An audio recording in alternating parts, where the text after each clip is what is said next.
Assalamualaikum warahmatullahi wabarakatuh. Jadi karena kita masih di bumi seganteng lada, jadi saya menyambut Bapak Ibu sekalian dengan sedikit pantun begitu. Melati kuntum tumbuh melata, yang Cakep. merebah di Assalamualaikum mulanya kata, saya sembah pembuka bicara. Assalamualaikum warahmatullahi wabarakatuh.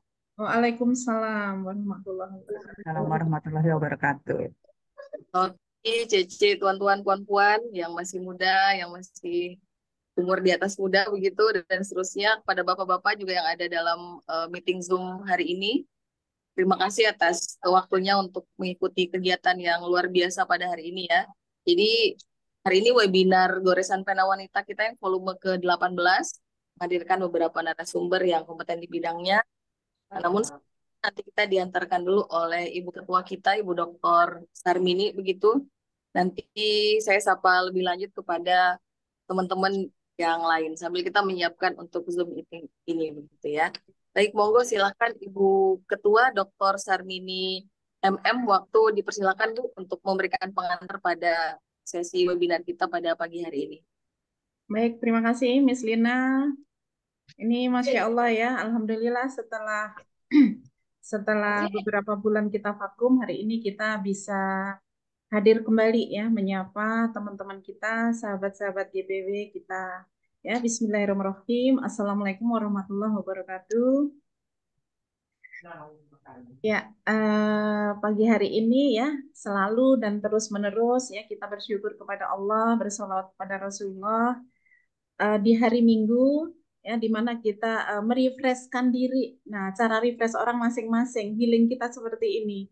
Ya, healing kita seperti ini tetap bersinergi positif di dalam kaidah-kaidah ilmu, ya transfer ilmu, sharing ilmu. Mudah-mudahan bermanfaat dan akan mendatangkan pahala untuk kita semuanya. Terima kasih juga kepada Ibu Sisi yang luar biasa support. Terima kasih kemarin diingatkan udah berapa bulan vakum sehingga kita bisa lanjut di webinar GPW volume 18. Miss Amel ya, terima kasih.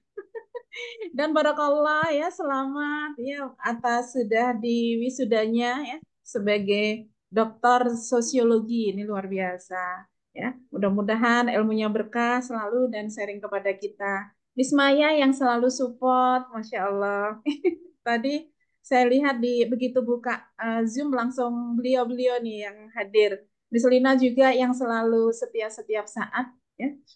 Luar biasa dan yang selalu support kita terus-menerus, Ibu Wakil kita, Ibu Fitri. Terima kasih, Bu Dr. Fitri yang tadi pagi sudah memberikan satu buah tanggal, satu buah tanggal di mana mengingatkan bahwa tanggal tersebut itu ada Hari Anak. Ayo kita kalau Hari Anak momen yang bagus untuk GPW volume 19 berarti ya kalau Juli nanti itu akan membahas tentang seputar anak gitu karena terkait dengan Hari Anak. Mudah-mudahan untuk hari ini dengan tema wanita dan ketahanan bangsa ya di mana dari persepsi atau perspektif masing-masing narasumber yang punya bidang ilmu yang berbeda, jadi lintas ilmu. Saya bahagia sekali Bu Sisi dengan keilmuannya, Miss Amel, Miss Maya dari sisi hitungan-hitungannya yang penuh angka-angka yang sangat akrab dengan akuntansi, memang jurusannya seperti itu ya. Itu jadi insya Allah akan bermanfaat kita semuanya. Dan untuk adik-adik mahasiswa yang sudah hadir di sini, baik dari Uniba, kemudian dari Ibnu Sina, dari Unrika, dan juga dari UT, serta dari Pontianak. Terima kasih sudah hadir bersama kita. Dari Unhas mudah-mudahan ada satu dua orang. Dan juga menyapa juga untuk teman-teman yang ada di Malaysia. Ya, selamat datang, selamat bergabung dengan GPW Indonesia yang selalu bersinergi juga dengan Malaysia. Jadi Miss Lina, itu saja yang saya sampaikan. Ini sudah jam 9:08 dengan ucapan Bismillahirrahmanirrahim. GPW volume 17 ya. Kita buka, mudah-mudahan manfaat untuk kita semuanya. Terima kasih. Wassalamualaikum warahmatullahi wabarakatuh. Waalaikumsalam. Waalaikumsalam warahmatullahi wabarakatuh. Baik, terima kasih Bu Dr. Sarmini telah memberikan kita pengantar untuk diskusi pada pagi hari ini. Jadi memang tema hari ini bicara tentang perempuan tentunya ya. Yep, iya betul. Ya, recording in progress. Oke, baik. Ya, maaf, kendala. Oh, sudah bisa ya. Pakai 2 akun, Miss. Saya bisa ada 2 akun karena saya mute satu. Ya, oke, silakan. Ya.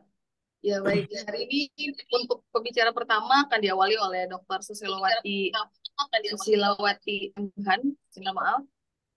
Bu Dr. Susilawati akan bicara mengenai menata diri dengan konsep keindonesiaan.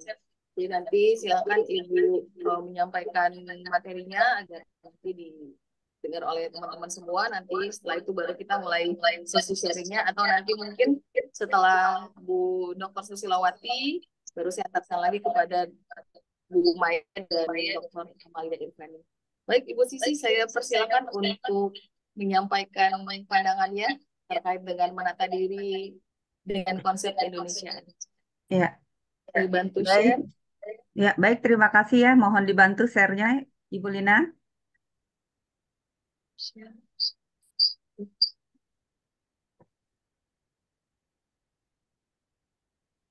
Hmm, izin Bu Amalia, bisa saya dibantu sedikit atau tetap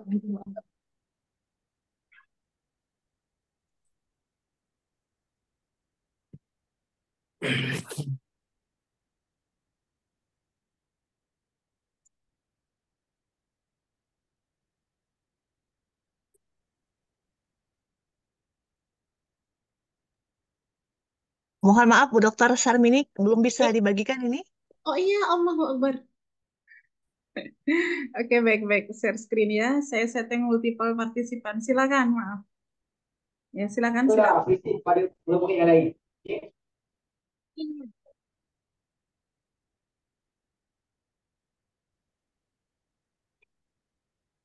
Silakan, Miss. Sudah saya setting untuk multiple partisipan.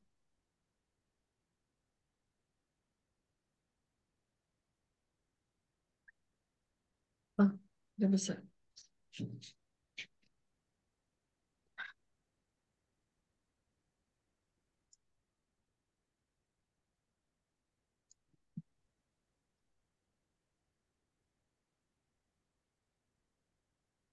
Masih ada kendala, Miss Lina? Masih Miss, minta maaf, ada kendala. Oh ya, sudah. Atau kalau enggak, silakan Dokter Sisi untuk perkenalan dulu. Saya coba dari sini ya untuk share screen-nya. Dokter Sisi, Oh, baik. Sebentar.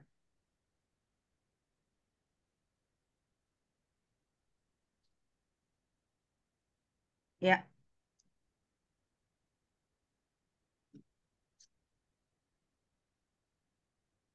baik.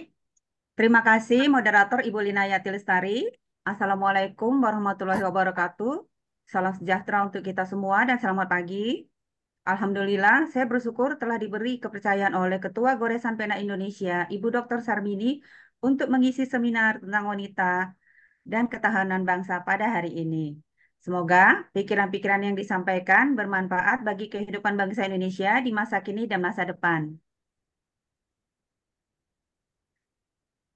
Saya mengambil tema tentang bagaimana menata diri dengan konsep keindonesiaan sebagai warga negara Indonesia.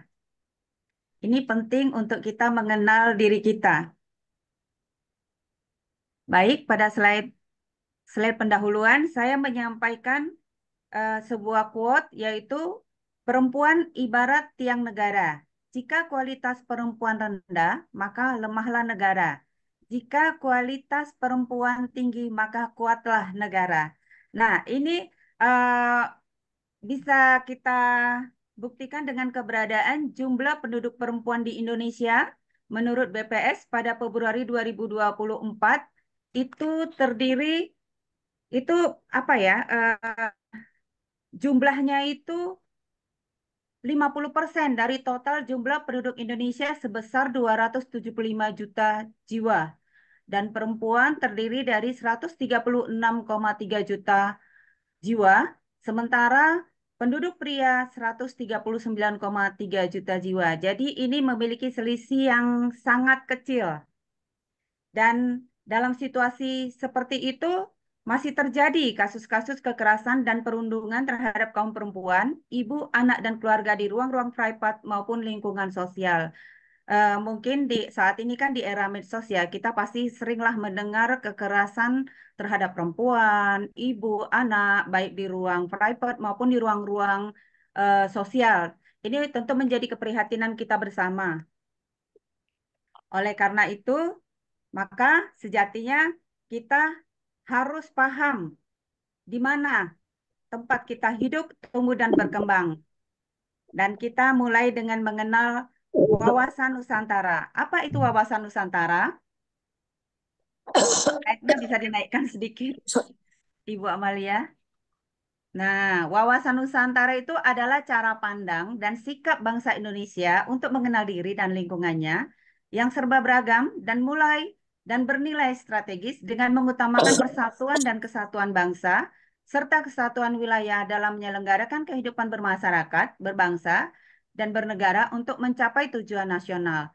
Dan secara spesifik disampaikan oleh Samsul Wahidin bahwasanya wawasan Nusantara itu memiliki arti yaitu cara pandang, cara memahami, cara menghayati, cara bersikap, cara bertindak, cara berpikir, dan tingkah laku bagi bangsa Indonesia sebagai hasil dari interaksi psikologis, sosial kultural dalam arti luas dengan aspek-aspek Astagatra, yaitu geografi, demografi, sumber daya alam yang disebut dengan Trigatra, dan Pancagatra, yaitu ideologi, politik, ekonomi, sosial, budaya, dan pertahanan negara.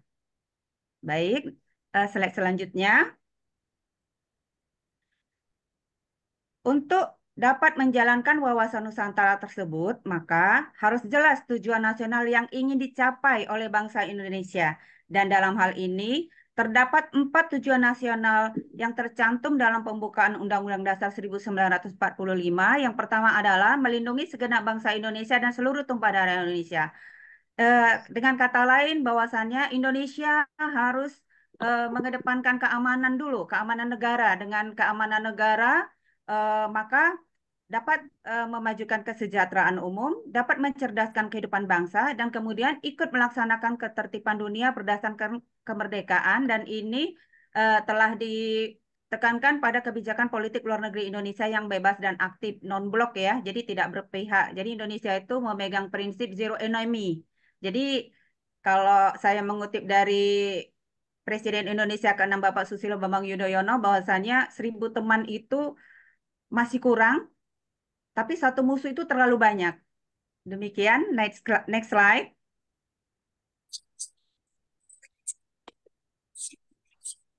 Nah, oleh karena itu sangatlah penting bagi kita setiap warga negara Indonesia dalam usaha bela negara sesuai yang tercantum pada pasal 30 ayat 1 Undang-Undang Dasar 1945 bahwasannya tiap-tiap warga negara berhak dan wajib ikut serta dalam usaha pembelaan negara. Dan nilai-nilai bela negara tersebut adalah cinta tanah air, sadar akan berbangsa dan bernegara, yakin kepada Pancasila sebagai ideologi negara, rela berkorban untuk bangsa dan negara, memiliki kemampuan awal bela negara. Nah, memiliki kemampuan awal bela negara ini nih, salah satu upaya yang dilakukan adalah diskusi kita pada pagi hari ini.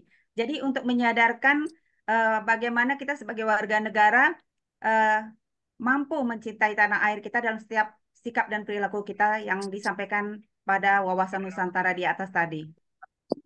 Next slide.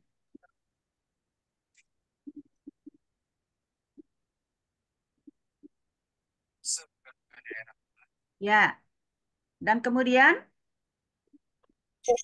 dalam konteks kenegaraan, maka salah satu upaya yang dilakukan adalah pemberdayaan perempuan. Nah, jadi dibutuhkan keterwakilan perempuan baik dalam jumlah dan kualitas posisi strategis kepemimpinan perempuan di parlemen untuk mendorong keseimbangan legislasi gender. Maaf, sepertinya ada suara yang masuk ya.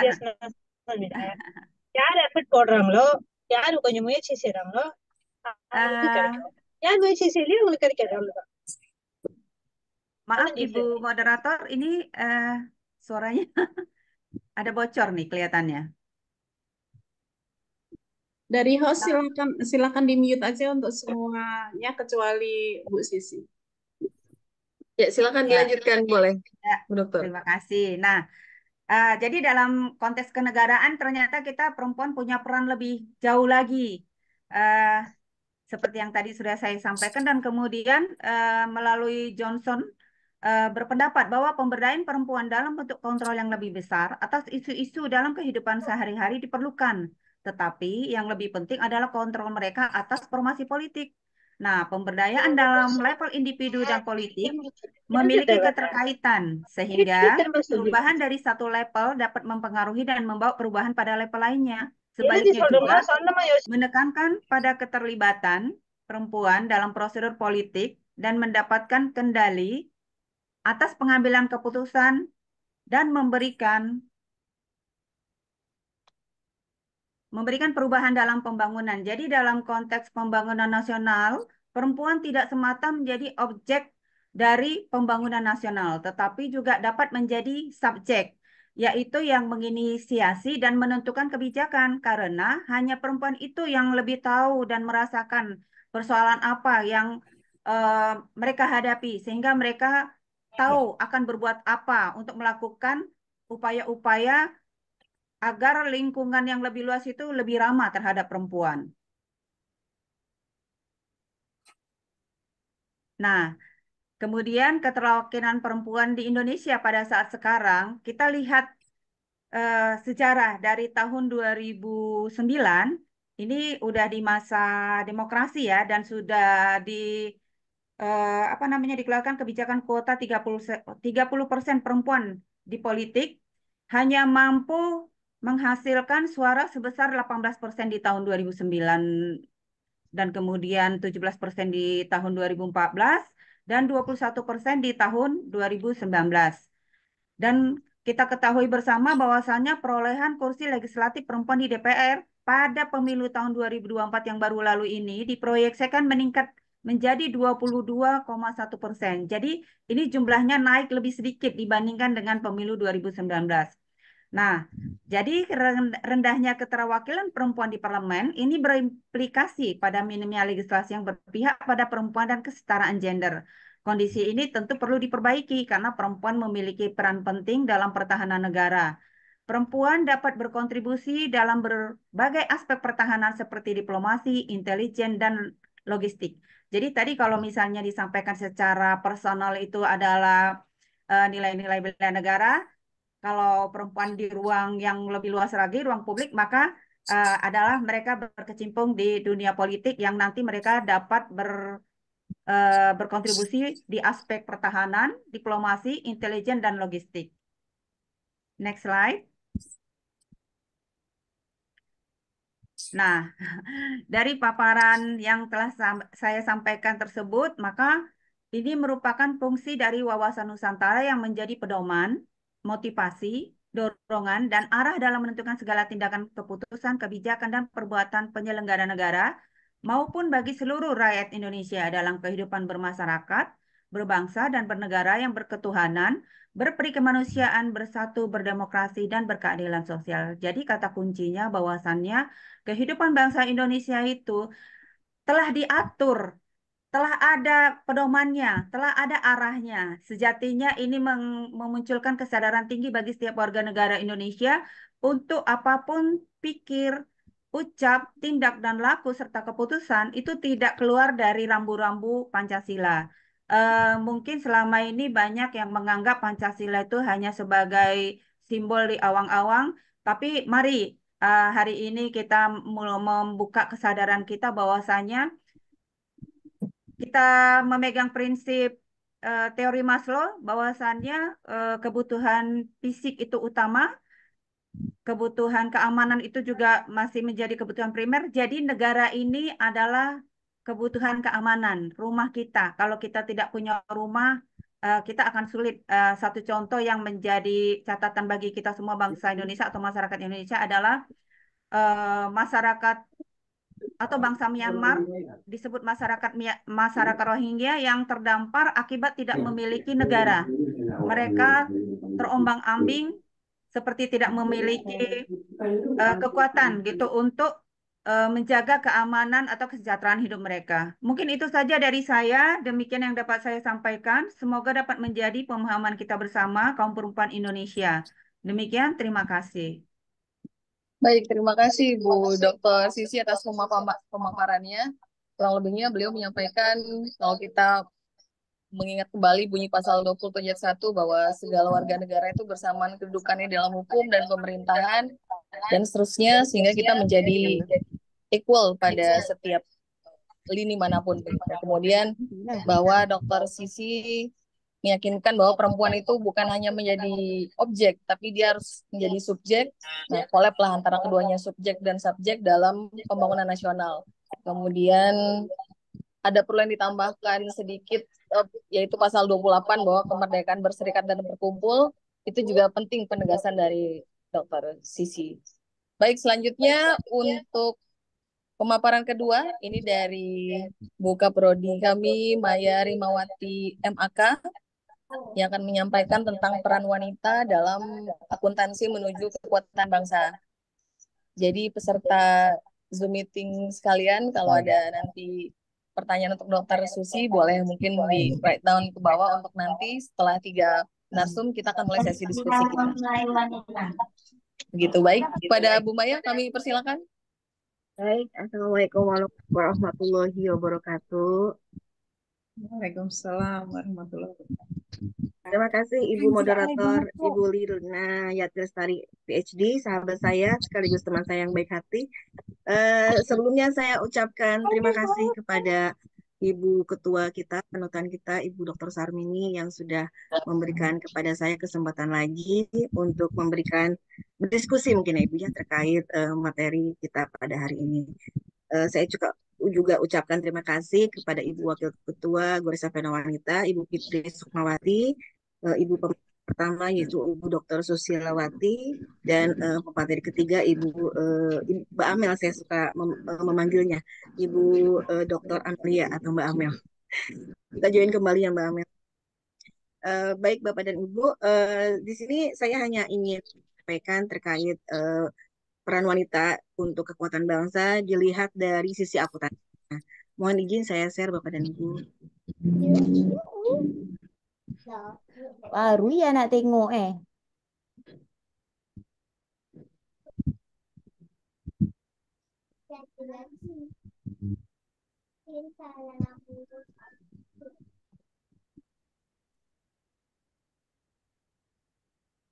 Baik Bapak dan Ibu, kalau lihat dari akuntansi, wanita itu memang begitu banyak peran ya, karena wanita itu memang teliti ya. Kalau Abid, untuk Bid, Abid. mungkin bocor ya Bu Lina ya, ini suaranya. Ya, saya lanjutkan. Ini kalau dari akuntansi, wanita itu memang sangat sangat teliti ya dalam membuat laporan keuangan. Karena kalau akuntansi itu sendiri, saya akan berbicara sedikit tentang akuntansi. Akuntansi itu memang sebuah bahasa di mana di dalamnya itu ada laporan keuangan, ada laporan keempat yaitu ada laporan ekuitas pemilik, ada laporan neraca, ada laporan laba rugi, dan ada laporan cash flow. Nah, keempat laporan itu akan menjadi sebuah bahasa atau sebuah laporan yang akan diberikan kepada manajemen untuk pengambilan keputusan. Bila mana laporan tersebut tidak bagus, tidak baik, itu akan menjadi catatan buat perusahaan apakah kinerja keuangannya bagus atau tidak. Nah, dari sana bisa kita melihat juga peran kita sebagai akuntan itu sangat sangat berguna sekali atau sangat berperan sekali.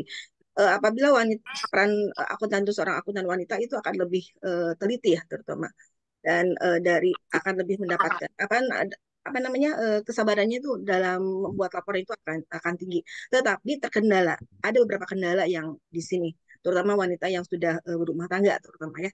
Itu karena laporan itu deadline itu kan harus cepat-cepat diberikan kepada manajemen. Nah, jikalau kita sebagai istri misalnya di dalam rumah tangga itu kan terbentur waktu. Nah, itu yang menjadi kendalanya di kita sebagai seorang akuntan perempuan. Tetapi kalau untuk laki-laki, nah itu berbeda. Mereka itu tidak terbatas dengan waktu dan 24 jam di kantor pun mungkin bisa, tetapi kalau kita sebagai perempuan itu tidak. Nah, itu yang menjadi keterbatasan. Di samping itu juga dari sisi salary juga ada perbedaan antara wanita dan laki-laki. Nanti saya paparkan di dalam slide berikutnya. Nah, ini peluang karir akuntan itu sangat banyak ya dari beberapa sisi. Ada dari sisi bisnis itu pasti itu akan menjadi akuntan pribadi. Artinya akuntan pribadi itu uh, membuat laporan keuangannya sesuai dengan yang diinginkan oleh owner atau pembisnis. Karena laporan keuangan itu memang sebetulnya ada standar berdasarkan standar akuntansi keuangan dan juga IFRS. Tetapi kalau untuk akuntan bisnis pribadi itu biasanya disesuaikan dengan keinginan owner. Nah, kalau di pemerintahan itu biasanya terkait dengan akuntan yang bekerja di Badan Pemeriksa Keuangan misalnya. Itu terkait dengan akuntan pemerintahan. Kalau akuntan publik itu berkaitan dengan laporan keuangan yang memang ditujukan untuk seperti perusahaan-perusahaan yang sudah go public di Bursa Efek Indonesia. Itu tentunya laporan keuangannya akan diaudit oleh akuntan publik. Akuntan publik yang sudah dipilih oleh Bursa Efek Indonesia. Jadi bukan akuntan publik yang dipilih sendiri, tetapi akuntan publik yang memang sudah menjadi bukan kode etik, sudah menjadi standar di Bursa Efek Indonesia. Nah, kalau akuntan pendidik itu seperti saya misalnya sebagai dosen itu sebagai akuntan pendidik dan di industri lainnya itu bisa juga misalnya lulus dari prodi akuntansi itu bisa bekerja di industri-industri lain sebagai akuntan yang memang diberikan kepercayaan oleh industri.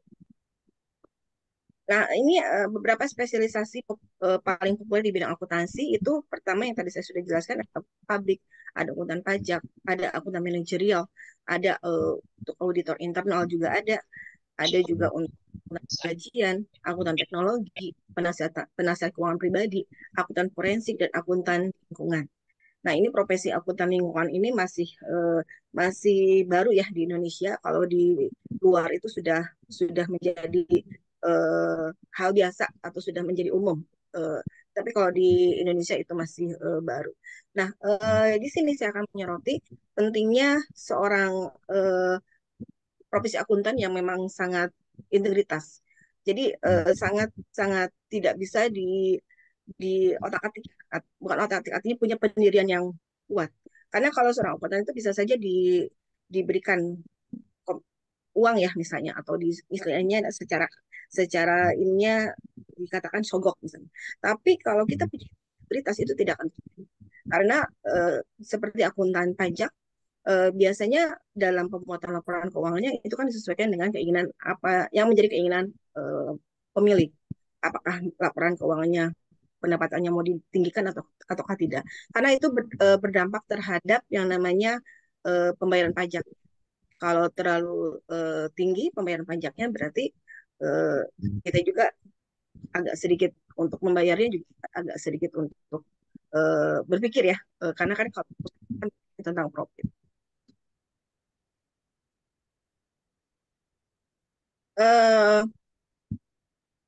Sebenarnya perempuan itu karir akuntansi itu sudah ada semenjak tahun 19. Christine Ross di akuntan pertama di Amerika itu yang memberikan terobosan tentang peran akuntan itu sangat luar biasa. Artinya kita bisa melihat kalau perempuan itu memang talentnya itu punya talent yang luar biasa dalam membuat laporan keuangan. Kalau sudah mempunyai talent yang sudah luar biasa dalam membuat laporan keuangan, tentunya akan ada sebuah kekuatan. Kekuatan bukan saja dari ilmu pengetahuan, tetapi juga kekuatan dalam dirinya. Kalau kekuatan dalam dirinya itu sudah ada, itu akan menjadikan sebuah karirnya pun akan baik. Tetapi memang ada batasannya tentunya. Kalau di Sunda itu dibilangnya pondok lengkah, pendek melangkah. Karena memang betul, karena perempuan itu memang ada batasannya terutama waktu. Dan juga apabila kita sudah punya keluarga misalnya. Nah, itu yang sangat dibatasi. Nah, itu yang menjadi kendala ya sebagai perempuan. Tetapi saya sendiri pribadi juga menyadari gitu. Kalau memang juga seorang perempuan, berarti ada batasan-batasannya. Tetapi bukan berarti batasan itu menjadi sebuah keterbatasan kita dalam melangkah, tidak. Tetapi memang ada rambu-rambunya yang harus kita patuhi dan ada rambu-rambunya yang harus kita memang terobos gitu. Rambu-rambu yang kita terobos juga harus disesuaikan dengan pasangan kita misalnya, agar pasangan kita juga tidak terjadi kendala. Kalau terjadi kendala, nah itu kan menjadi hal-hal yang merugikan untuk kita juga sebagai wanita. Nah, seiring perkembangan waktu, tentu peran wanita pun pendidikan akuntansi pun semakin banyak. Salah satunya di universitas juga banyak. Lembaga-lembaga juga banyak menawarkan tentang pengetahuan akuntansi. Nah, tentunya perempuan yang menempuh pendidikan akuntansi itu akan banyak dilihat oleh perusahaan. Karena perempuan itu juga lebih banyak lebih sabar ya dalam mengerjakan pekerjaan laporan keuangan. Karena laporan keuangan itu kalau kita tidak sabar itu akan, apalagi pekerjaannya terburu-buru, itu akan salah. Karena dalam mengerjakan laporan keuangan itu walaupun sudah ada standarnya, walaupun kita memang sudah ada menggunakan software, tapi tetap saja yang mengerjakannya adalah kita. Kalau kita salah mengerjakan, mencatatnya salah, pada hasil akhirnya juga tentu akan salah. Nah, kemarin juga saya ada bertemu dengan salah satu stakeholder dari industri, itu berbicara kalau ada beberapa perusahaan yang memang menggunakan software, ada juga perusahaan yang memang tidak menggunakan software. Tapi itu kembali lagi kepada perusahaannya, apakah memang bisa menggunakan software ataukah tidak. Tapi beliau mengatakan kalau memang akuntan itu memang sebaiknya laki-laki gitu. Tapi saya bilang tidak juga, karena perempuan juga berperan penting dan memang teliti gitu. Dan kemampuan berkomunikasi juga tentu baik. Bukan berarti laki-laki juga tidak baik, tapi kita juga sebagai perempuan itu bisa memberikan komunikasi yang baik. Karena kalau laporan keuangan tidak dikomunikasikan dengan baik, itu akan salah dalam menerima laporan tersebut, akan salah diterjemahkan oleh manajemen, sehingga dalam membuat keputusannya pun akan salah. Sehingga di sini perempuan tentunya komunikasi yang baik itu dipunyai oleh perempuan. Nah, tetapi tantangan yang dihadapi oleh perempuan, ya, tadi saya sudah jelaskan, itu terkait dengan yang namanya diskriminasi ya, terutama kalau tadi kemarin saya baca di luar, di Amerika itu tantangannya itu sangat luar biasa, diskriminasinya luar biasa, terutama dari kaum kulit hitam. Tapi kalau di kita memang ada beberapa tantangan juga, karena kan di Indonesia pun bukan saja asli Indonesia, tetapi juga asli di luar Indonesia pun banyak. Nah, itu diskriminasinya tinggi sekali, terutama kaum yang memang bukan dari kaum pribumi. Nah, itu yang agak membedakan, bukan agak membedakan, tetapi itu saya rasakan juga, karena saya bekerja di sebuah bank, dan itu terasa, diskriminasinya itu terasa. Nah, itu yang harus dihilangkan ya sedikit demi sedikit dari kita, agar diskriminasi, terutama gaji antara keturunan beda laki-laki perempuan itu sama. Dan tantangan yang tertinggi juga dari posisi kepemimpinan. Kepemimpinan perempuan biasanya diragukan. Padahal dengan kepemimpinan perempuan itu lebih bagus, kita lebih humanis sebetulnya. Salah satunya adalah kepemimpinan yang humanis itu kita lihat dari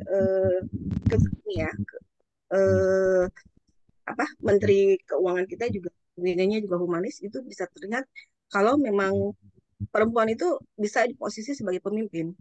Kalau laki-laki saja sebagai pemimpin itu juga tidak memberikan kesempatan kepada kita. Nah, ini tantangan yang dari perempuan dalam akuntansi itu pertama yang tadi sudah dijelaskan, itu keseimbangan dalam kehidupan kerja, keluarga, kesetaraan gender, dan kesenjangan upah. Kesenjangan upah di sini ini berdasarkan data dari Badan Pusat Statistik, bahwa antara laki-laki dan perempuan itu sangat tinggi kesenjangannya. Pertama dari laki-laki itu tahun 2023 upah yang didapatkannya itu sebesar 21,25, sedangkan perempuan 16,779. Itu sangat signifikan ya perbedaannya. Nah, ini yang menjadi tantangan untuk kita semua, bagaimana upah tersebut menjadi sama antara kita dan laki-laki. Sedangkan dari ILO itu juga terlihat bahwa kesenjangan upah berbasis gender di Indonesia juga sangat tinggi.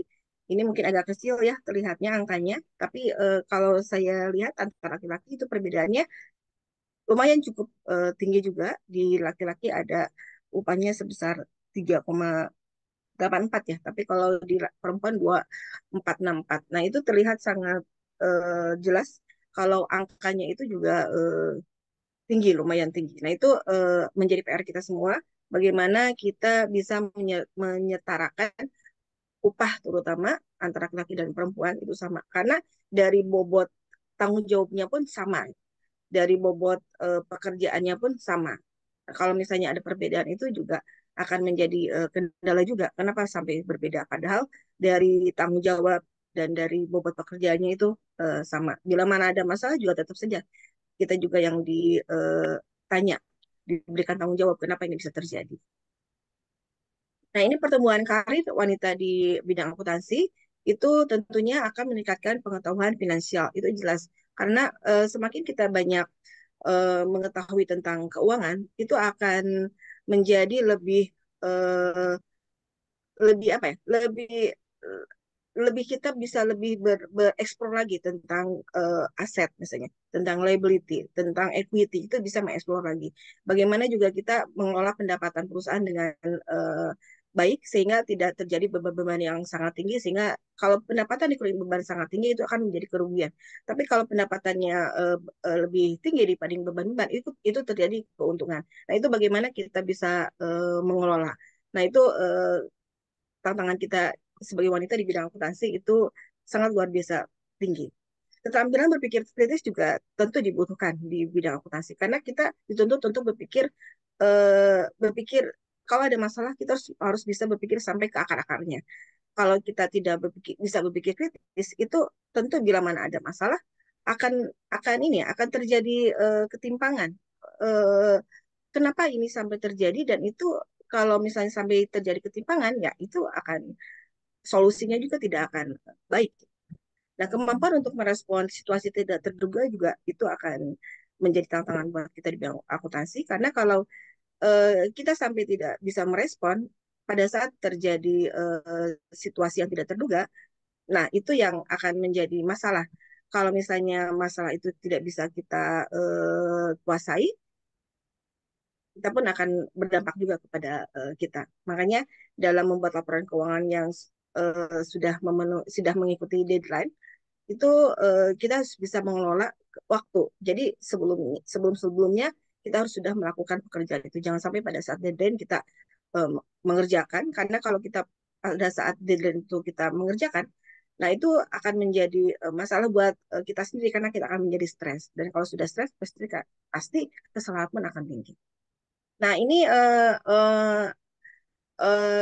terlihat bahwa perempuan itu akses yang sama terhadap karir akuntan itu memang rata-rata dibutuhkan 7 tahun dibandingkan laki-laki untuk perempuan. Ini berdasarkan laporan dari ICCA, Association of Charter of Certified Accountant, ACCA.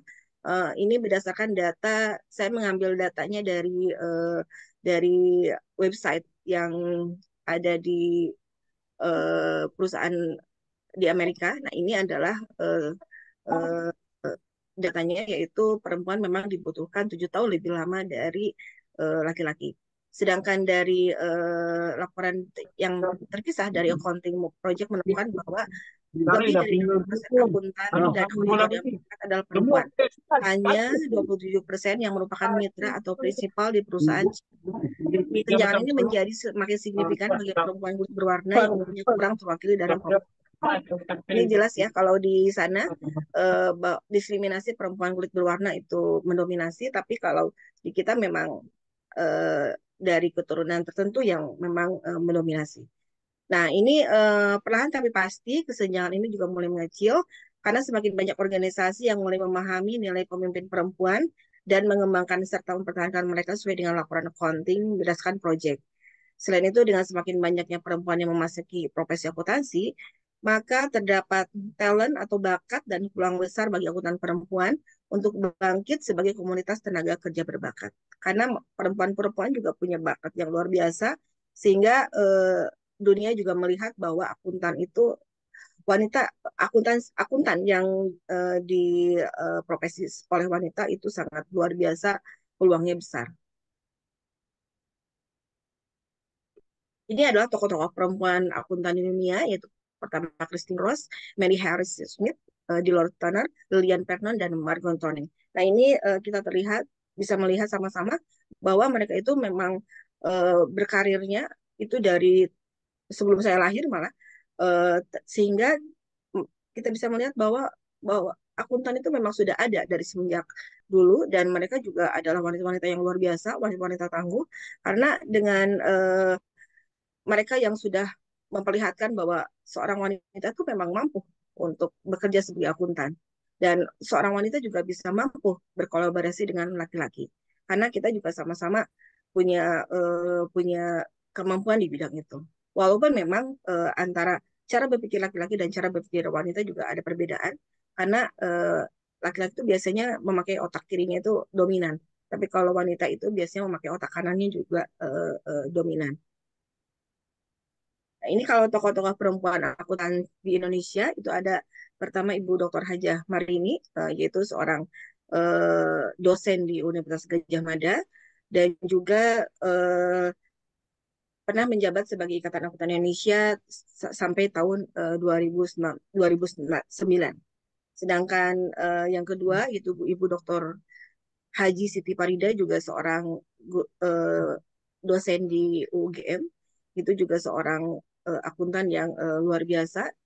Dan ada Profesor Dr. Haji Rini, itu juga seorang guru besar di Universitas Brawijaya, merupakan tokoh akuntan di Indonesia.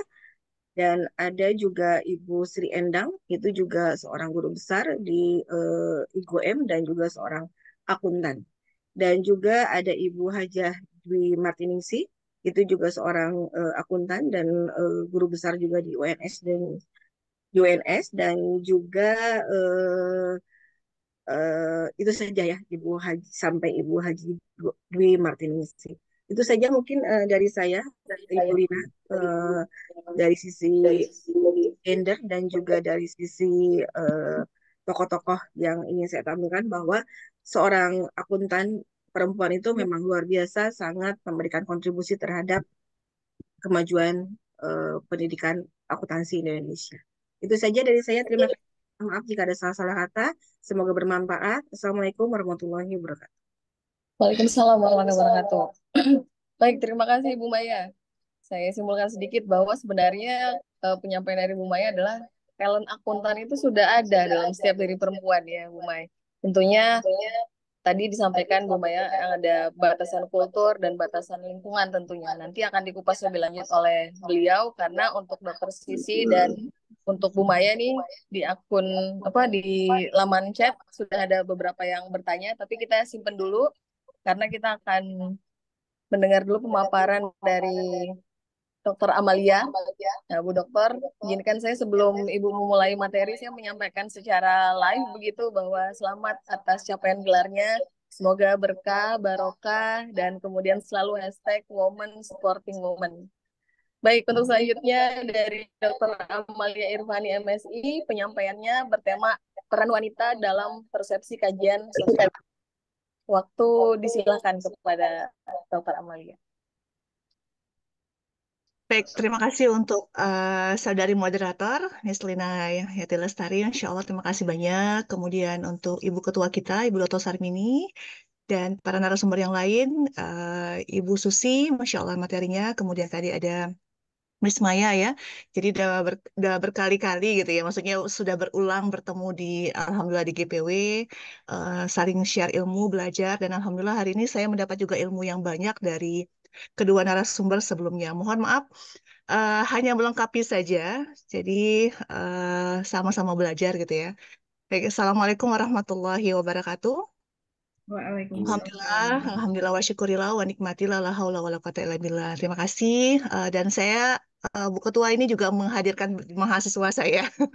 Jadi saya wajibkan mereka untuk ikut gitu dengan absen di grup gitu ya. Maksudnya biar mereka juga belajar bagaimana tentang perempuan gitu ya, tentang perempuankah, tentang kajian sosial yang luar biasa karena ini gratis ya. Maksudnya ilmunya juga tidak hanya dari Pontianak tapi ini dari Indonesia. Kan ada Bu Sisi, kemudian ada dari Miss Maya tentang akuntan. Jadi kalau mereka mungkin belum paham tentang profesi akuntan, nah hari ini mereka bisa paham sedikit tentang profesi akuntan. Baik, materi saya. Nah, oke, bisa dilihat ya. Sudah kelihatan mungkin di room Zoom. Nah, materi saya tentang perempuan, tentang sosiologi, tentang wanita Indonesia dalam kajian sosiologi gitu, biar lebih jelas tentang bagaimana perempuan itu berdaya di Indonesia. Jadi ini hanya sedikit kajian saya, belum terlalu mendalam, dan insya Allah nanti kalau misalnya kira-kira mendalam, nanti bisa dibuat sebuah penelitian, karena memang kalau kita bicara tentang perempuan atau tentang wanita, itu selalu ada sisi menarik yang unik dan layak untuk diangkat di masyarakat atau dibagikan sebagai bahan kajian. Nah, pertama saya mengambil sedikit ya tentang kata-kata bahwa ini kesetaraan atau gender ya, kesetaraan antara laki dan perempuan harus sama, mesti sama-sama maju. Nah, kenapa harus sama-sama maju? Memang kalau hanya satu yang maju, ya kayaknya tidak adil ya, karena fakta dan datanya perempuan itu memberikan kontribusi yang sangat banyak untuk kemajuan bangsa. Nah, kalau kita bicara tentang masa lalu banyak sekali ya. Nah, jadi ini saya ambil dari surat kabar Putri Mahartika 16 Januari 1917. Nah, kemudian tentang perempuan. Tadi sudah banyak juga dibahas ya, tapi ini sedikit tentang perempuan, karena kajiannya tentang perempuan. Nah, perempuan atau wanita itu wanita itu berkembang sesuai dengan usia, mengalami banyak perubahan, bukan hanya fisik, tetapi juga emosi.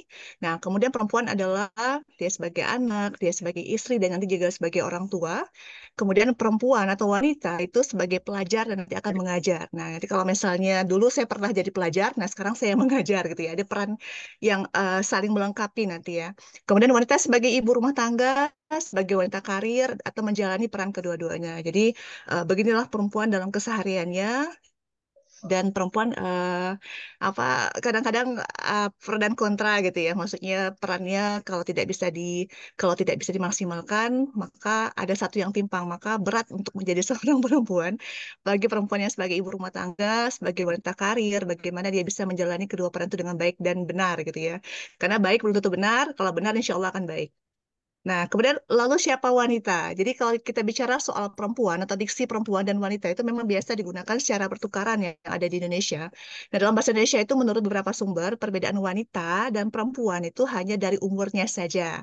Nah, misalnya dari etimologi Jawa, wanita itu berasal dari wani ditoto, bermakna itu berani diatur gitu ya. Nah, kemudian perempuan itu berasal dari bahasa Sanskerta, dari kata dasar empu yang berarti mulia. Maka perempuan itu berarti kata dasarnya memaknai bahwa sebagai makhluk Tuhan yang memiliki kemampuan dan juga kemuliaan atau kemampuan. Nah, kemudian kita coba lihat ya perempuan dari masa ke masa. Kalau di Indonesia itu kan perempuan pernah berproses sebagai misalnya hanya hanya di rumah saja, tidak boleh kemana-mana ya.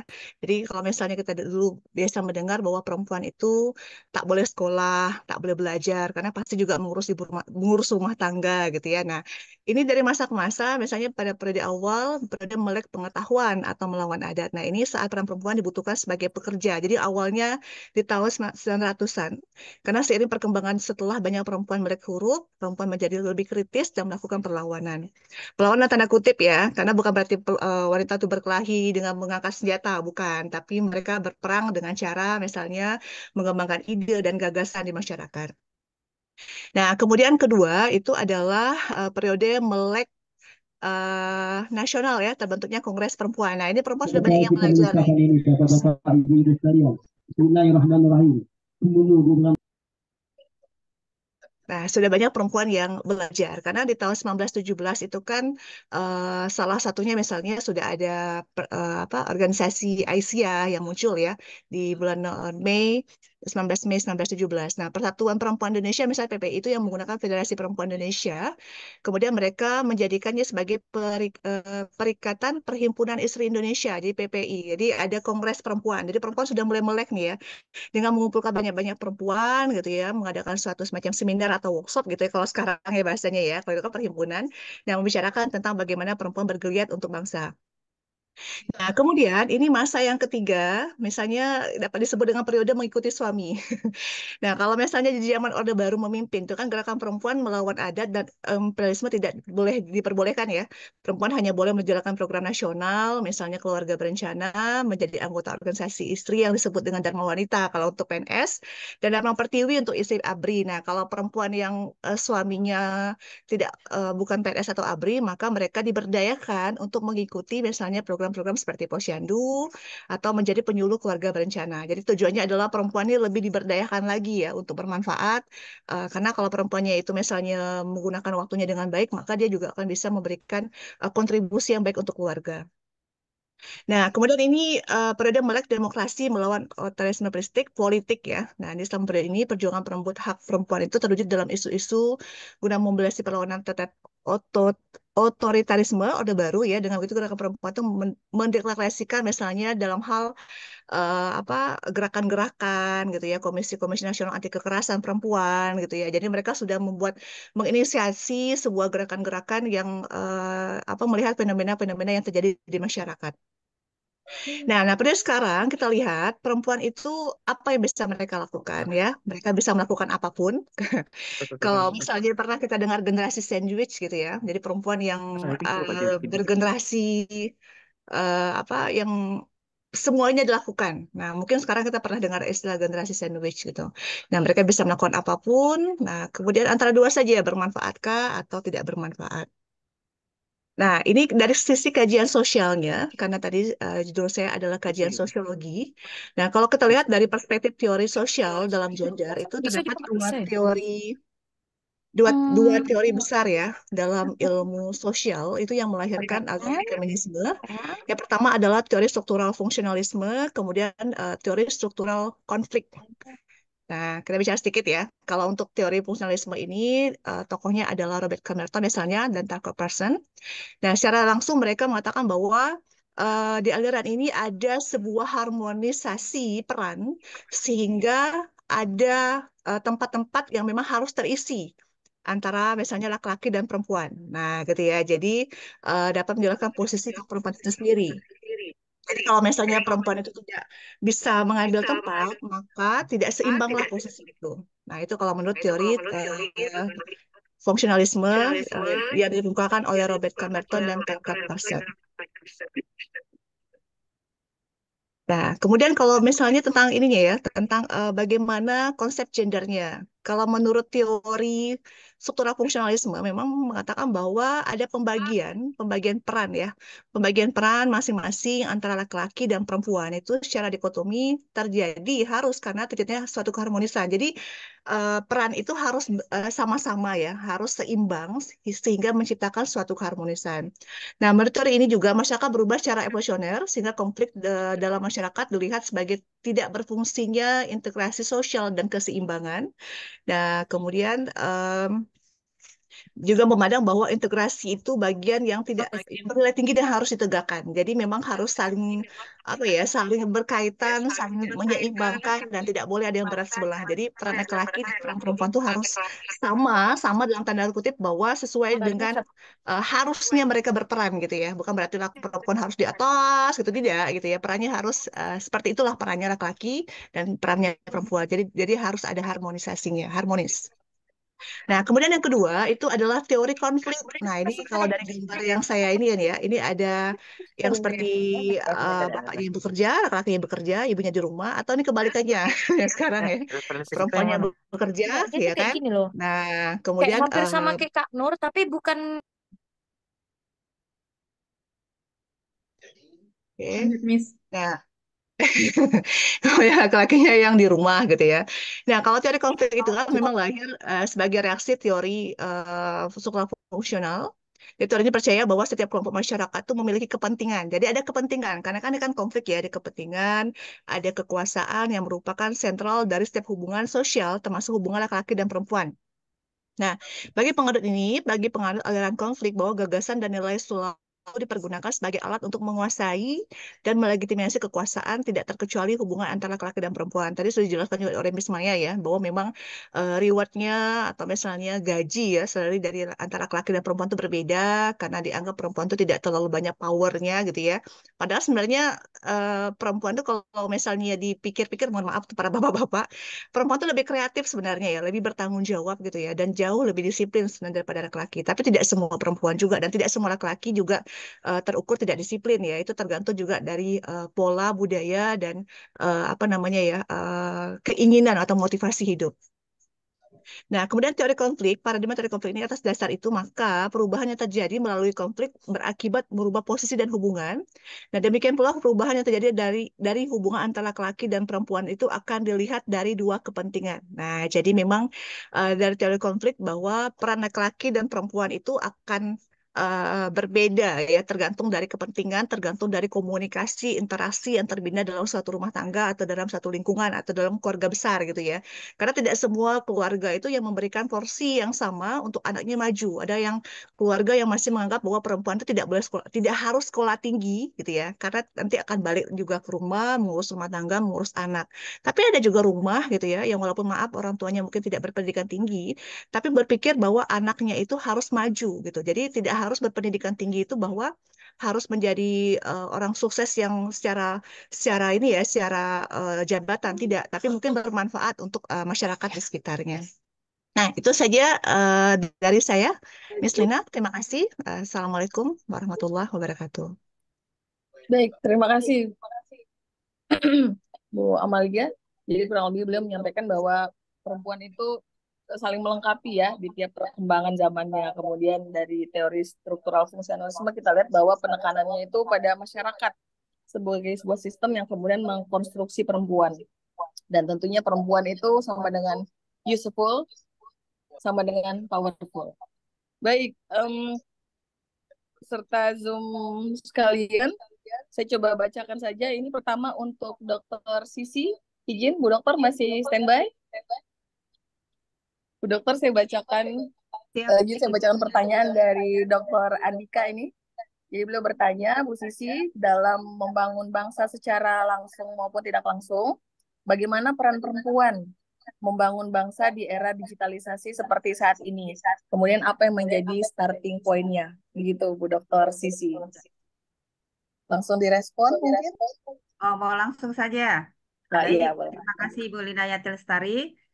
Mungkin begini ya, saya memulai dengan satu quote lagi nih. Saya terbiasa dengan quote. Kalau teman-teman mungkin terbiasa dengan pantun, saya ambil quote aja lah. Jadi, menurut pandangan saya bahwasanya perempuan adalah sumber pengetahuan bagi generasi muda Indonesia.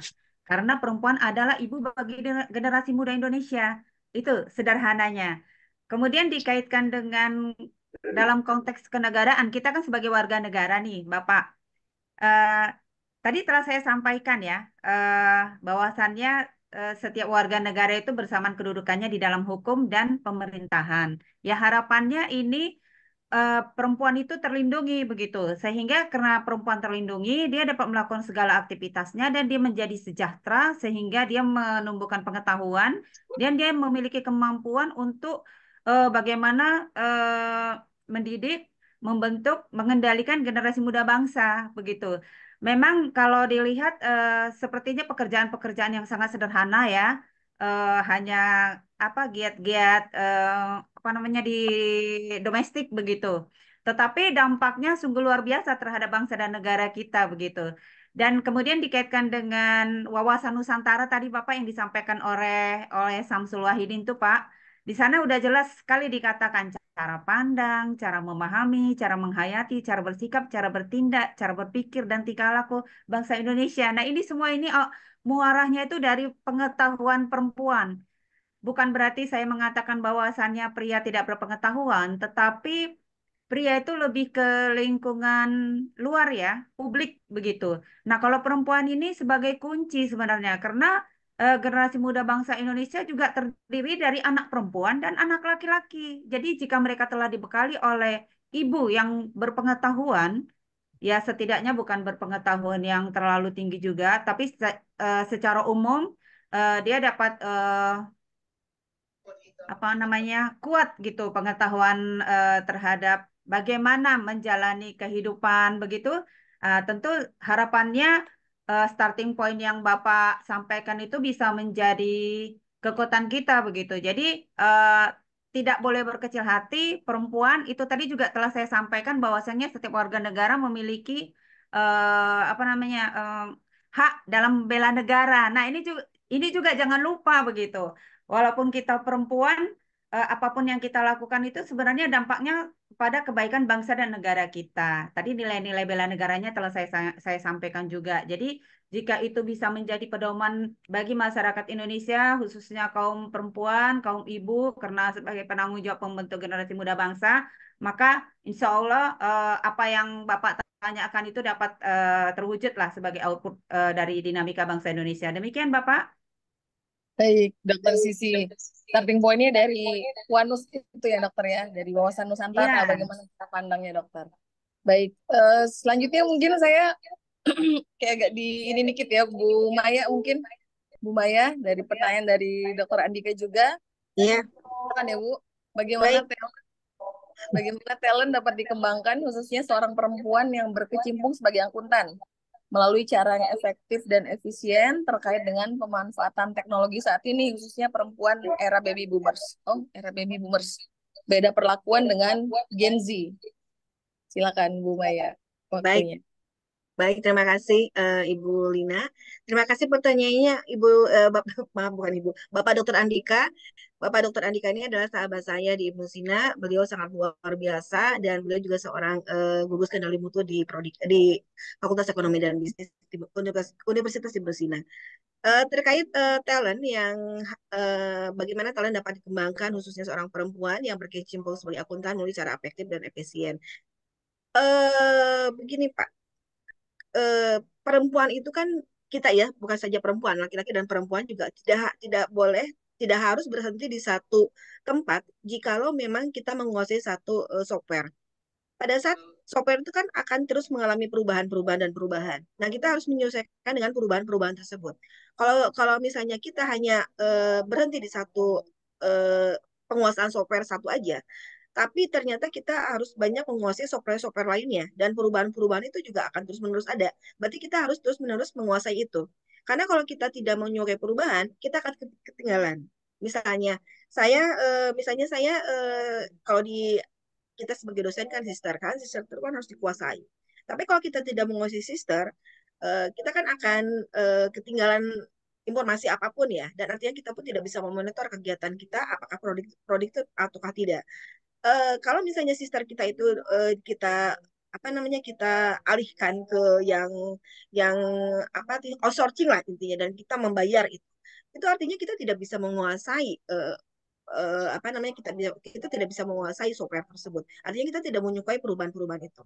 Kalau kita menyukai perubahan-perubahan dan kita menguasai banyak apa peningkatan-peningkatan software itu akan menjadi kita berbicara dengan orang atau kita dalam mengobrol dengan orang atau kita berdiskusi dengan seprofesi kita itu kita tidak akan ketinggalan, kita akan nyambung gitu. Tapi kalau misalnya kita tidak menguasai Ini itu ya meeting tidak saya. akan nyambung. Begitu pun di akuntansi. Nanti kalau minta dengan saya.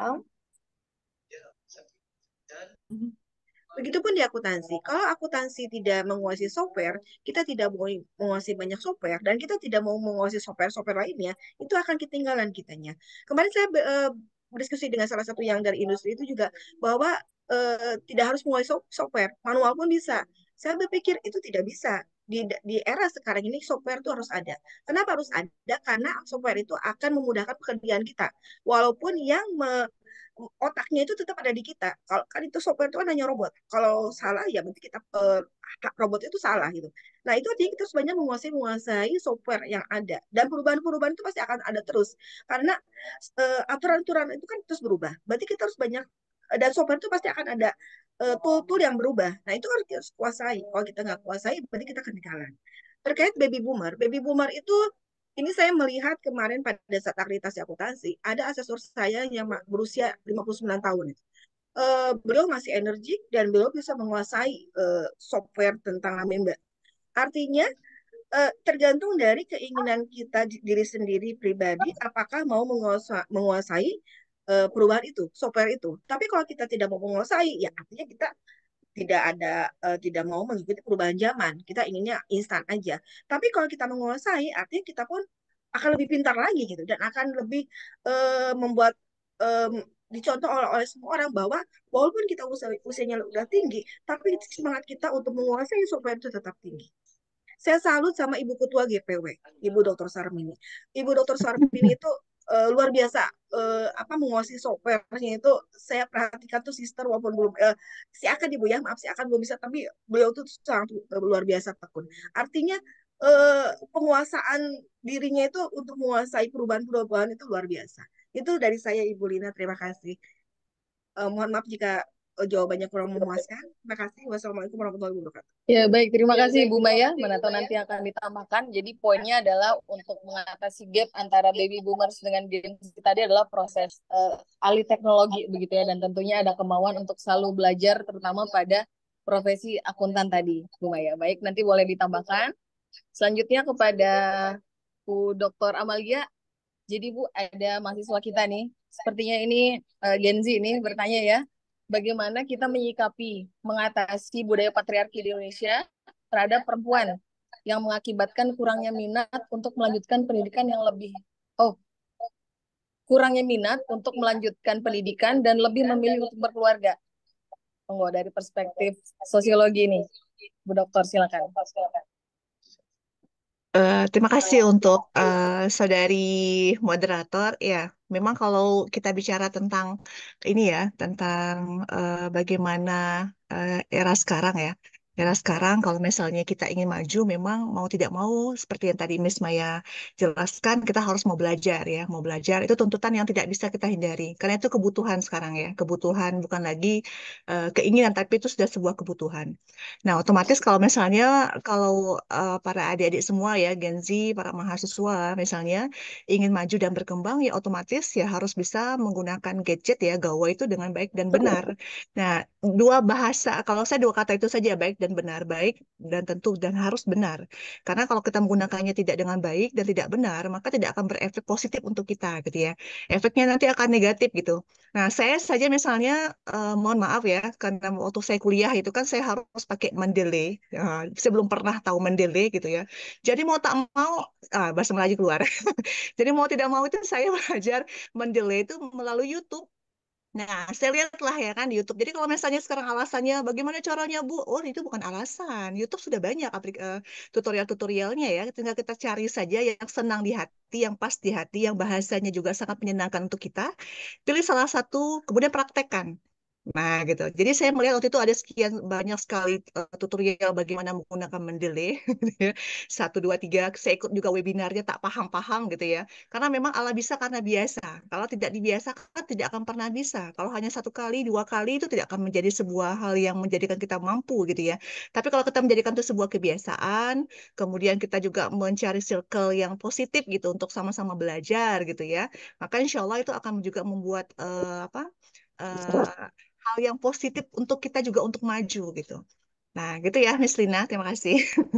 Ya, jadi poinnya untuk Mbak Nur Haida adalah ingin maju, memang selalu ingin tahu begitu ya, agar nambah Nah, ya. literasi, upgrade begitu. Nah, ini selari juga ikut Melayu jadi.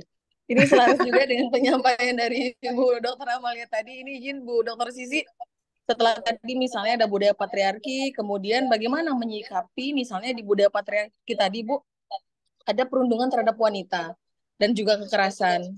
Tapi terkadang ini menjadi satu aib begitu. Bagaimana kemudian as a woman kita menghadapi itu? Ini pertanyaan dari Dewi Permata.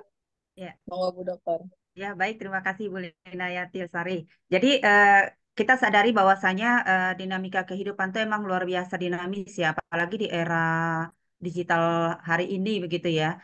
Eh, Semua orang dengan mudah menggunakan media sosial, tidak terbatas ruang dan waktu. Tapi kita dikaitkan lagi dengan pertanyaan ini, kita telah DPR RI itu telah mensahkan Undang-Undang Tindak Pidana Kekerasan Seksual atau Undang-Undang TPKS pada 12 April tahun 2022. Ya, semoga undang-undang ini nanti bisa inilah ya, bisa dicari di Google ya.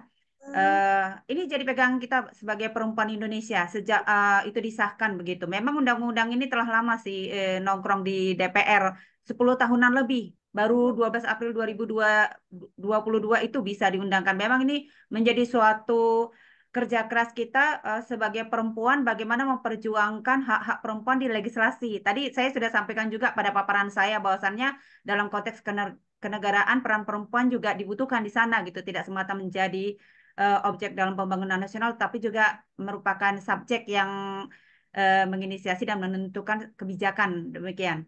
Jadi kalau dalam konteks kenegaraan di cover oleh undang-undang tadi dan keterwakilan perempuan di DPR dalam konteks kita personal, nah ini dia. Setiap pribadi juga sebenarnya kita sebagai perempuan jangan lemah begitu. Kalau menurut saya ya, kita juga harus menyadari sebagai perempuan itu bagaimanapun secara fisik ada perbedaan dengan pria begitu. Memang perempuan tuh lebih domain dia di lingkungan domestik begitu. Adapun memang sekarang telah dibuka era bahwasanya perempuan itu bisa beraktivitas di ruang publik, tetapi menghadapi tantangan yang tidak kecil. Namun demikian, kata kunci sebagai perempuan yang tidak lemah itu adalah menjadi pegangan kita. Agar supaya dukungan dari pemerintah yang telah saya sampaikan tadi dengan upaya dari kita pribadi juga bisa menjadi satu kesatuan dan menjadi kekuatan untuk menyikapi situasi di lingkungan kita. Jadi hal ini dapat mencegah terjadinya perundungan atau kekerasan begitu. Jadi tidak ada cara yang lain karena kalau misalnya ini terjadi memang kan dia dampaknya itu sungguh sangat ini ya, sangat tidak pada psikologis perempuan dalam jangka panjang.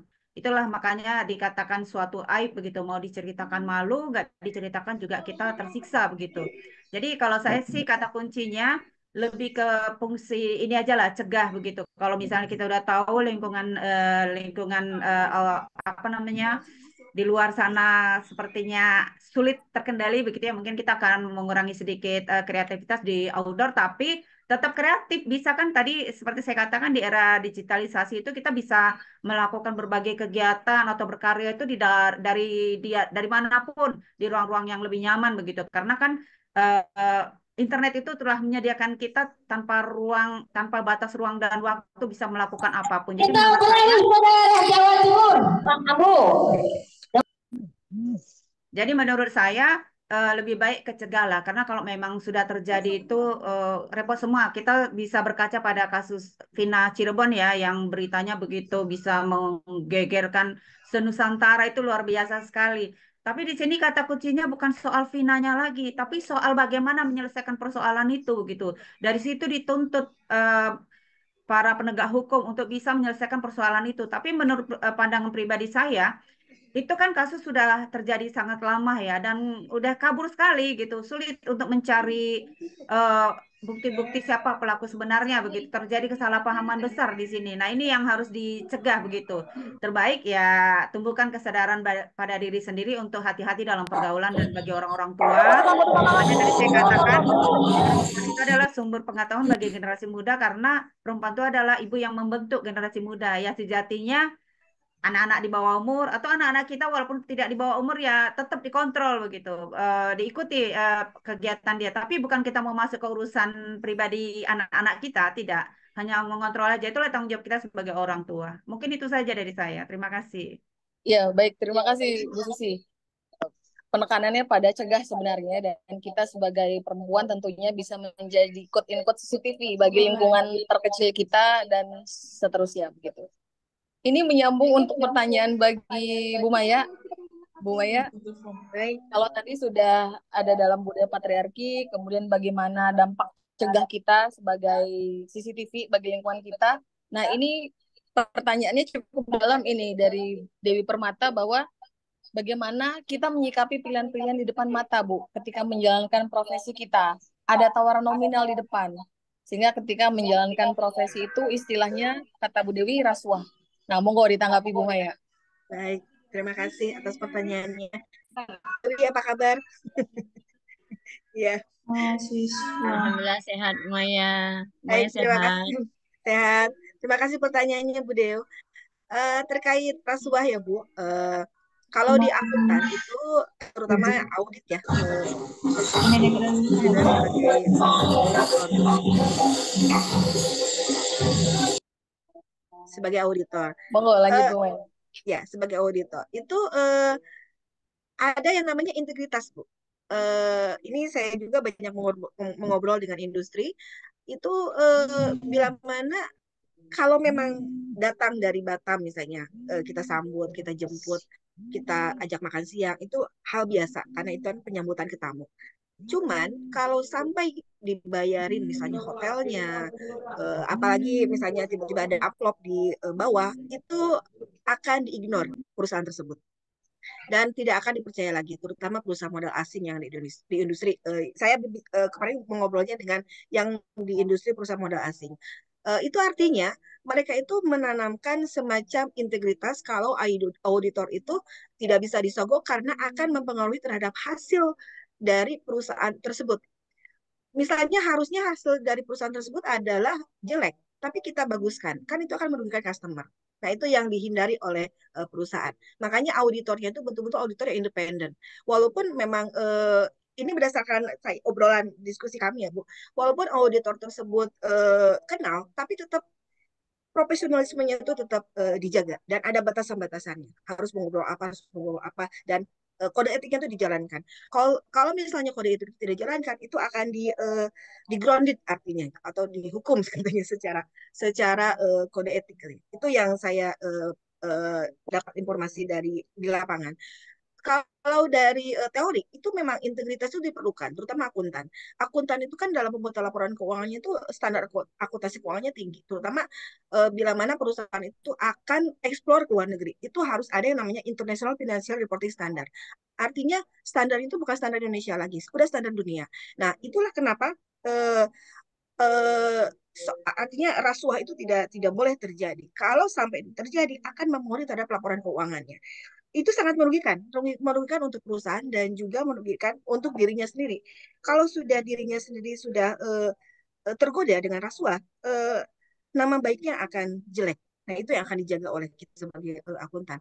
Walaupun memang secara dunia atau secara uang kayaknya cepat, tapi turunnya juga cepat. Nah, itu tergantung pilihan ya Bu ya. Biasanya di kami itu auditor itu akan lebih menjaga itu, terutama di Badan Pemeriksa Keuangan ya Bu. Saya lihat itu sangat menjaga sekali komunikasi dengan kebetulan kan saya kenal dengan kepala BPK-nya. Dan pernah mengajar di kami itu untuk komunikasi itu terbatas. Saya udah berkomunikasi dengan mana. Nah, artinya mereka tuh menjaga. Itu ya Bu ya kalau dari sisi akuntan. Dan kalau bisa sih kita jangan sampai ada ke sana ya Bu. Dan saya juga melihat di universitas saya sedang studi lanjut, apa namanya, memang membawa buah tangan itu luar biasa, bukan luar biasa. Kita ke guru itu memang biasa ya Bu. Tapi tidak mempengaruhi mereka dalam memberikan penilaian. Tetap tegas-tegas. Tetap dimarahin gitu. Jadi artinya sekedar memberikan buah tangan itu apa namanya lumrah, cuman ya luar biasa, tapi hanya sekedar mempermulus kita berkomunikasi gitu. Kalau saya melihatnya gitu. Tapi tetap kalau nilai atau kualitas tetap mereka jaga. Itu saja itu mungkin dari saya Ibu. Terima kasih. Mohon maaf. Baik, Bu. Terima kasih Bu Lina. Ya, baik. Bu Maya, terima kasih. Ini ada dua pertanyaan sekaligus mungkin ya dari Uwis Junita Savera dan Syadidatu Zanzabila. Ini sepertinya Gen Z ini, mahasiswa muda yang semangat untuk berbicara tentang perempuan. Pertanyaan kepada Dr. Amalia. Dia bilang bagaimana cara perempuan menanggapi pola pikir laki-laki. Nah, kemudian yang ini ekspektasi sosial. Ini kalau saya tidak salah ingat ada di penjelasan Bu Dokter tadi nih, menarik mungkin yang fungsionalisme struktural izin Bu Dokter, silahkan. Udah mantap. Aku ada Zoom Kak Prama? Baik, terima kasih untuk saudari moderator. Terima kasih yang sudah bertanya ya untuk Gen Z yang antusias untuk pada pertemuan atau pada webinar pada hari ini. Nah, kalau misalnya untuk laki-laki ya, kalau kita lihat dari sisi maksudnya gini, cara berpikir laki-laki dan perempuan itu kan memang jelas tidak sama ya, tidak sama karena menggunakan otak kiri dan otak kanan juga berbeda gitu. Nah, kalau kita lihat misalnya dari teori struktural fungsionalismenya memang ada struktur dalam masyarakat itu yang memang harus terpenuhi ya, harus terpenuhi dan itu seandainya timpang atau tidak seimbang maka akan terjadi disharmoni. Nah, kalau misalnya ada pertanyaan bahwa kalau laki-laki yang menganggap bahwa perempuan adalah kompetitornya dan perempuan tidak boleh maju, maka kalau kita lihat dari sisi atau dari segi teori struktur fungsionalismenya maka ini jelas ada struktur yang tidak berkembang ya yang tidak bergerak secara dinamis tapi dia statis gitu ya dan itu membuat sebuah tatanan dalam suatu masyarakat itu menjadi tidak harmoni lagi gitu dan agak susah ya dan agak susah untuk menjadikan sebuah masyarakat yang awalnya disharmoni kemudian menjadikannya harmonis itu susah harmoni itu susah gitu ya karena ada pola budaya ada cara berpikir itu yang sudah stagnan gitu ya, tetap gitu. Tidak susah untuk dirubah lagi, statis dia. Nah, jadi kalau misalnya ada seperti itu maka ada pola budaya yang harus kita bangun, yang kita rubah, dan itu sifatnya tidak semudah yang dibayangkan. Agak susah gitu ya. Laki-laki harus bisa membuka dirinya, perempuan pun harus bisa memahami dirinya, karena biasanya kalau perempuan itu, maaf, kalau berpendidikan tinggi, kadang-kadang agak dalam tanda kutip ya, agak agak lupa juga gitu dengan perannya gitu ya. Mulai juga dia misalnya memberikan apa namanya kewajiban-kewajiban yang harus dilakukan kepada orang lain. Tapi tidak semua seperti itu, tapi ada yang saya lihat. Nah, maka kalau kita lihat dari struktur fungsionalisme tadi itu dan dihubungkan dengan teori konflik, maka kalau tidak ada harmonisasi, tidak ada keseimbangan antara peran laki-laki dan perempuan, maka akan memunculkan banyak hal dalam suatu hubungan antara laki-laki dan perempuan atau hubungan misalnya antara suami dan istri, nah gitu ya.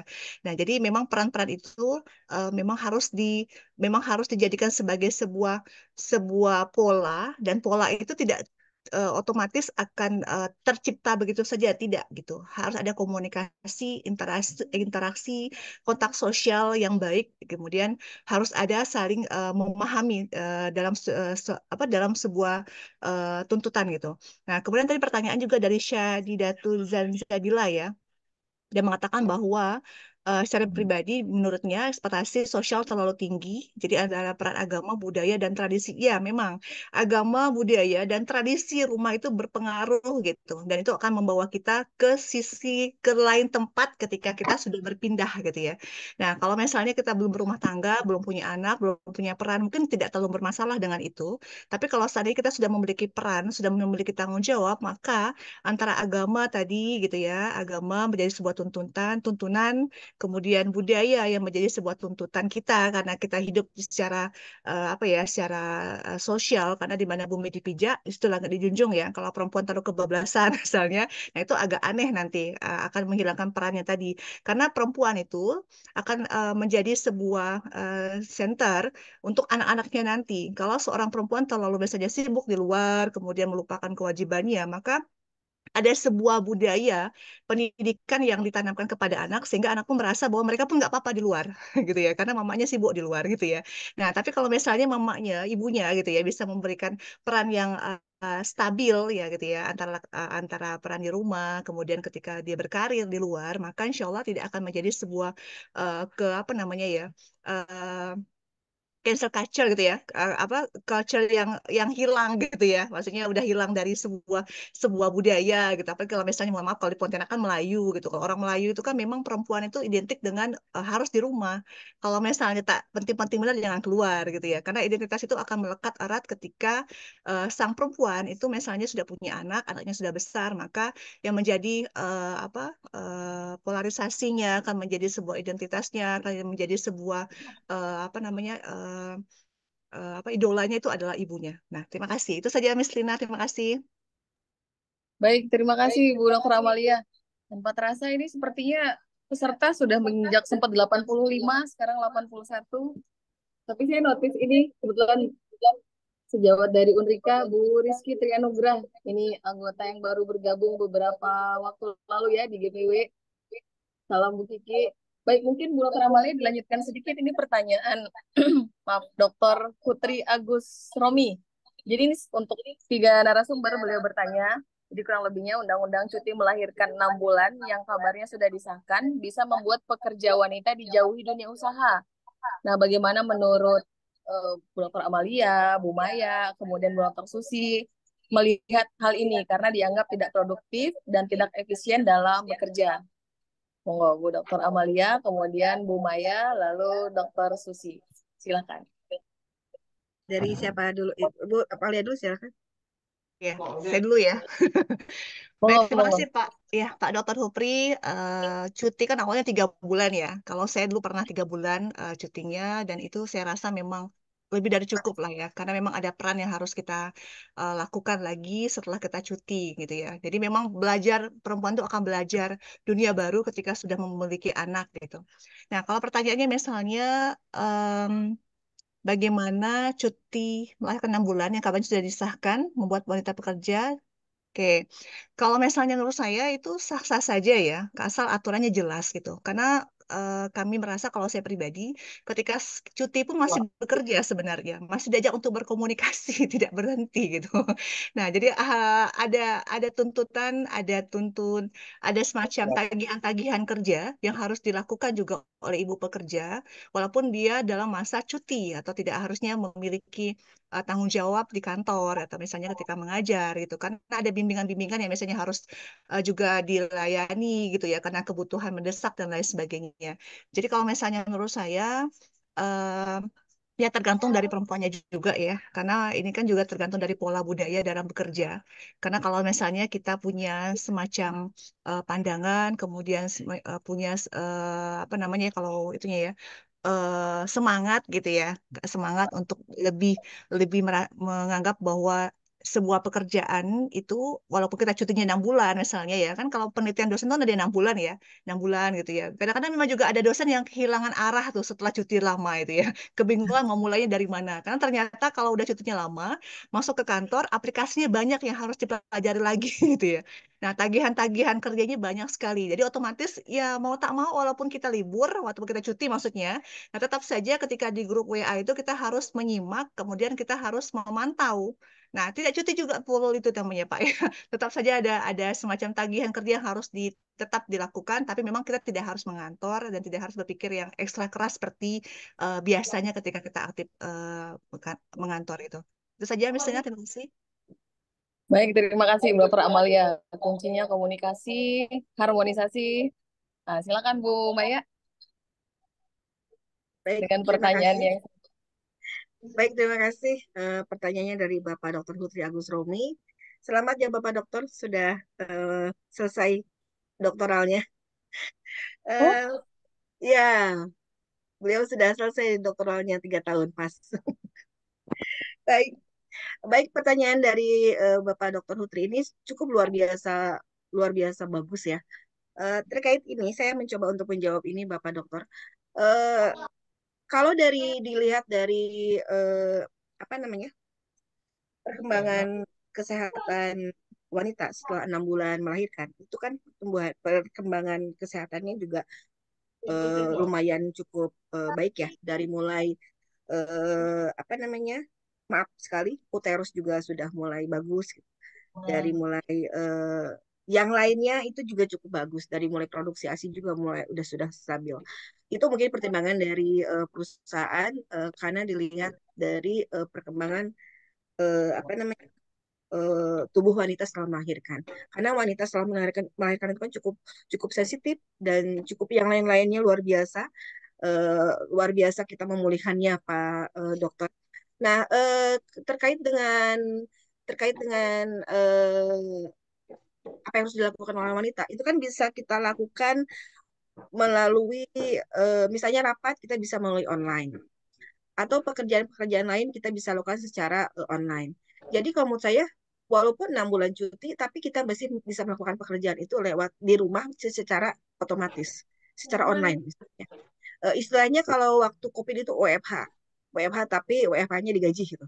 Nah, eh, tidak ada kendala 6 bulan cuti wanita 6 bulan cuti itu tidak ada kendala kamu saya, karena pekerjaannya masih bisa dilakukan, bisa rapat bisa dilakukan secara online dan lain-lain pun masih dilakukan secara online. Jadi tidak ada masalah tentang undang-undang cuti. Ini menurut pandangan saya. karena semuanya bisa dilakukan secara otomatis. Kecuali kalau masih manual, nah itu yang menjadi kendala. Kita harus datang ke kantor misalnya untuk melakukan laporannya dan lain sebagainya. Misalnya rapat pun harus dilakukan secara offline. Itu mungkin masih bisa jadi kendala. Tapi kalau secara teknologi kita bisa gunakan, kita bisa manfaatkan, itu malah bisa mempermudah kita. Itu dari saya. Terima kasih. Ya, silakan. Terima kasih Bu Maya. Untuk elaborate lagi, silakan Bu Dr. Susi. Ya, baik. Terima kasih atas pertanyaan Bapak Dr. Putri Agus Romi ya. Menarik ini. Jadi begini Bapak, selalu ada plus minus dari setiap kebijakan. Seperti yang saya katakan tadi bahwasannya sebenarnya perempuan itu tidak semata menjadi objek pembangunan nasional, tetapi juga dia bisa menjadi subjek pembangunan nasional sebagai orang yang menginisiasi dan menentukan kebijakan. Dikaitkan dengan pertanyaan Bapak tadi, kenapa ada cuti 6 bulan? Ya inilah aspirasi dari perempuan itu yang kemudian ditampung aspirasinya oleh legislatif begitu loh. Sehingga akhirnya muncullah apa ya namanya ya butir-butir yang dianggap menjadi ramah bagi kehidupan perempuan karena mengingat perempuan itu kan memiliki peran ganda Bapak. Di satu sisi dia domainnya itu bertanggung jawab terhadap generasi muda bangsa dan keluarga lah ya. Dan kemudian di sisi lain dia dipersilakan untuk berkarir atau berkarya di ruang publik begitu. Jadi sehingga mungkin di sini kata kuncinya adalah mohon kepada kaum pria karena perempuan adalah partner hidup, partner kerja, partner dari segala macam bidang, mungkin bisa egonya mungkin bisa agak diturunkan sedikit, memahami karena bagaimanapun kalau tidak ada perempuan ya kehidupan ini juga tidak akan pernah ada begitu. Jadi saya rasa sih kata kuncinya di situ saja. Pemahaman atau nggak enak juga ya dikatakan excuse, tapi ya memang excuse karena antara perempuan dan pria itu memang berbeda begitu. Tapi di sisi lain karena perempuan sebagai manusia, ada hak asasi manusia ingin berkarya ya dibukakan ruang itu. Dan kemudian dalam proses perjalanannya dicari terus Pak kesesuaian-kesesuaian. Jadi mungkin hal inilah menjadi apa ya namanya dinamika kehidupan kita lah, kehidupan manusia, kehidupan bernegara juga. Mungkin dari itu saya saja Pak. Itu saja Bapak. Demikian, terima kasih. Baik, terima kasih para Terima narasumber kasih sekalian, para narasumber. Bu Maya, Dr. Sisi, dan Dr. Amalia. Terima Monggo kasih. silakan ada teman-teman lagi yang ingin bertanya atau kemudian merespon pernyataan-pernyataan narasumber tadi. Oke, Silakan. boleh sedikit Ibu Moderator. Boleh, silakan Pak Dokter. Oke, mungkin apa yang disampaikan Ibu Maya mungkin bisa hanya kita terima, namun mungkin hanya untuk para pekerja profesional ya Bu, pekerja profesional yang bisa dikerjakan di dalam di jarak yang berjauhan seperti online gitu. Namun seperti kita lihat kalau kita kebetulan domisili di Batam, banyak sekali pekerja-pekerja industri yang didominasi oleh kaum perempuan di Batam ini.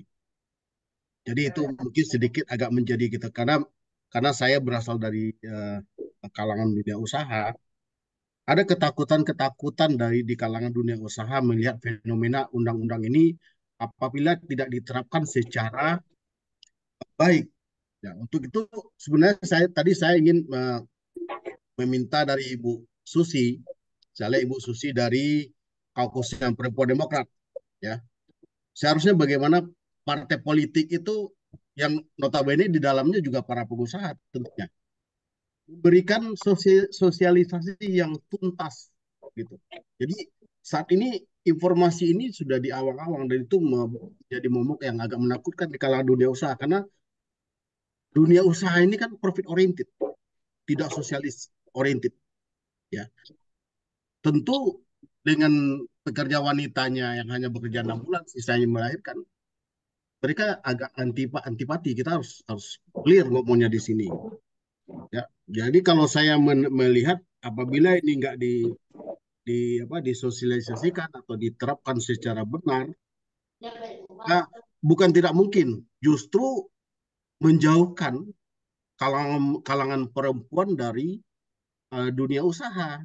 Nah, ini harus dimainkan benar-benar oleh partai politik. Jangan begitu undang-undangnya kuat, habis itu diam, ya. Efek di bawahnya itu meresahkan. Jadi ini harus benar-benar di, di, di apa namanya disosialisasikan dengan baik oleh terutama oleh partai politik harus bertanggung jawab. Mungkin begitu, Pak. Ini dari kalangan dunia usaha ini mereka ada kekhawatiran tentang hal ini. Mungkin itu saja dari saya. Terima kasih. Oke, baik. Terima kasih Pak Dr. Hutri. Siap. Silakan Narsum, ada yang ingin merespon? Ya, boleh saya tanggapi sedikit ya, Ibu Boleh, ya. monggo Bu Dr. Susi. Jadi begini Bapak, saya setuju tadi dengan apa yang Bapak sampaikan bahwasannya bagaimanapun apa namanya perempuan yang bisa bekerja atau berkarir itu harus di bidang-bidang tertentu ya. Jadi tidak semua pukul rata di seperti laki-laki juga bisa maksimal di ruang terbuka begitu. Jadi misalnya eh, perempuan-perempuan itu ditempatkan pada bidang-bidang yang tidak terlalu mengganggu. Jadi betul tadi yang disampaikan Bu Maya. Jadi bisa walaupun cuti, tadi Ibu Amel juga ada menyampaikan ya. Jadi walaupun kita cuti, kita masih melakukan interaksi kerja gitu. Makanya pentingnya meletakkan perempuan tuh di ruang-ruang yang mereka itu bisa seperti perempuan itu kalau tidak salah kan memiliki ciri multi talenta ya. Mereka tuh bisa apa aja sebenarnya. Memang agak berbeda nih Pasti. dengan pria. Makanya kalau pria ngelihat perempuan mungkin agak sedikit, oh ini perempuan. Tapi ya begitulah Pak keadaannya. Memang kenyataannya seperti itu, kodratnya sudah seperti itu. Tinggal kita lakukan penyesuaian-penyesuaian saja Pak. Dimunculkan butir-butir yang menekankan bahwasanya terbuka ruang untuk perempuan berkarir, namun tidak terlalu membebani mereka. Ya mungkin kalau misalnya pria mengatakan demikian, loh kok perempuan enak ya nggak apa-apa lah Pak, kalau perempuan enak kan nggak apa-apa ya Pak, karena kehidupan ini kalau perempuan bahagia dunia juga bahagia Pak. Mungkin itu saja menurut saya Pak, terima kasih. Baik, terima kasih Bu Dr. Susi. Perempuan useful, powerful. Silakan Bu Maya, ditambahkan Bu, izin. Ya, izin Bu Dokter Susi saya tambahkan. Pak Dokter Hutri, izin kalau perempuan bahagia, betul kita pun pasti bahagia. Karena kalau kita wanita tidak bahagia, pasti Pak Hutri pun akan menderita gitu.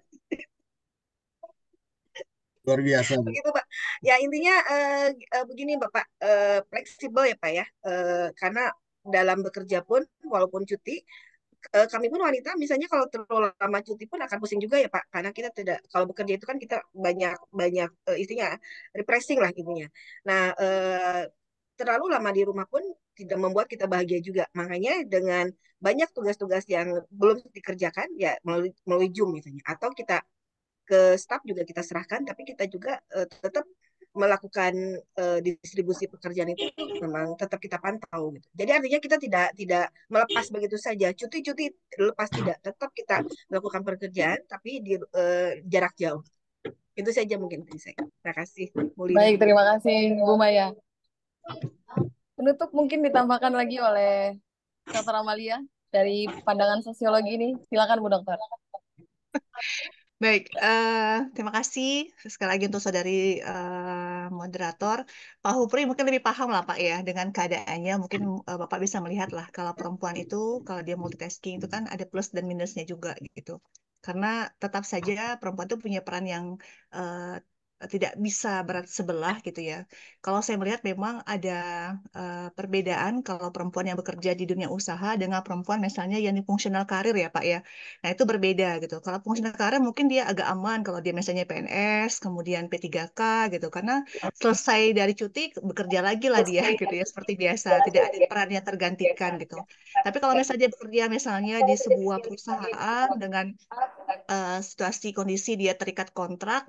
Nah, gitu ya. Apalagi sekarang sudah banyak Pak ya BUMN yang bekerja di bank-bank itu kan yang sudah ketakutan juga, ketar-ketir gitu. Karena sudah mencari orang-orang yang lebih fresh, lebih baru gitu ya Pak. Nah, Betul. kemudian penampilannya meyakinkan dengan gajinya yang lebih rendah dibandingkan dengan mereka gitu. Nah, ya benar Pak. Jadi saya sangat setuju misalnya kalau kita lihat perempuan ya mau tidak mau benar dia dia akan dianggap tidak lagi produktif dan tidak lagi efisien gitu. Karena tetap saja orang melihat perempuan dari penampilan ya Pak, kalau misalnya dunia usaha. Kalau penampilan tidak lagi meyakinkan, tidak mendukung maksudnya dalam tanda kutip gitu, maka dianggap dia tidak lagi bisa menjual. Dalam tanda kutip juga Pak ya, menjual dalam tanda kutip juga gitu. Karena memang perempuan kalau sudah diletakkan di depan meja ya, di depan meja itu berarti kan dia harus menarik, dia harus bisa berbahasa yang baik juga dari sisi sosialnya, kemudian dia juga harus bisa meyakinkan pembeli karena dunia usaha gitu ya. Nah, jadi memang ya untuk para perempuan hari ini adalah sebuah teguran juga dari Pak Hupri gitu ya. Diingatkan juga bahwa untuk Gen Z jangan lupa untuk tetap untuk memperkuat diri gitu ya, potensi ke potensinya karena memang dunia usaha hari ini tidak semudah yang kalian bayangkan gitu. Banyak sekali kompetitornya, banyak sekali apa tadi ya, misalnya tidak lagi kompetitor yang seperti layak dan tidak layak gitu. Karena kedekatan-kedekatan gitu kan tidak bisa kita hindari hari ini. Kalau tidak dekat dengan si A nggak akan masuk ke sini. Kalau nggak dekat dengan si B nggak akan pernah masuk ke sini gitu ya. Nah, hal-hal seperti itu tidak kita bisa hindari. Itu saja mungkin Pak ya. Terima kasih untuk pertanyaannya. Ini jadi sebuah ilmu juga untuk saya nih Pak. Jadi bahan untuk melihat bahwa ternyata memang dunia usaha hari ini untuk perempuan itu berbeda dengan misalnya kita bicara tentang fungsional karir perempuan. Nah, jadi memang ada sebuah, ini jadi menarik untuk diteliti nih Pak ya, bagaimana perempuan berdaya ketika dia menjadi seorang fungsional karir atau misalnya ketika ada perempuan diberbedakan, misalnya dia sebagai pekerja di dunia usaha. Karena Ya, ada batas waktu, apa namanya, ya, batas waktu betul. gitu ya Pak ya. Ya, terima kasih. Baik. Baik, terima kasih Ibu narasumber semua. Iya, baik. Terima kasih para narasumber. Silakan, cik-cik, tuan-tuan, puan-puan yang ada di ruang Zoom. Apakah ada yang ingin bertanya atau merespon sebelum kita menuju jam 11 nanti?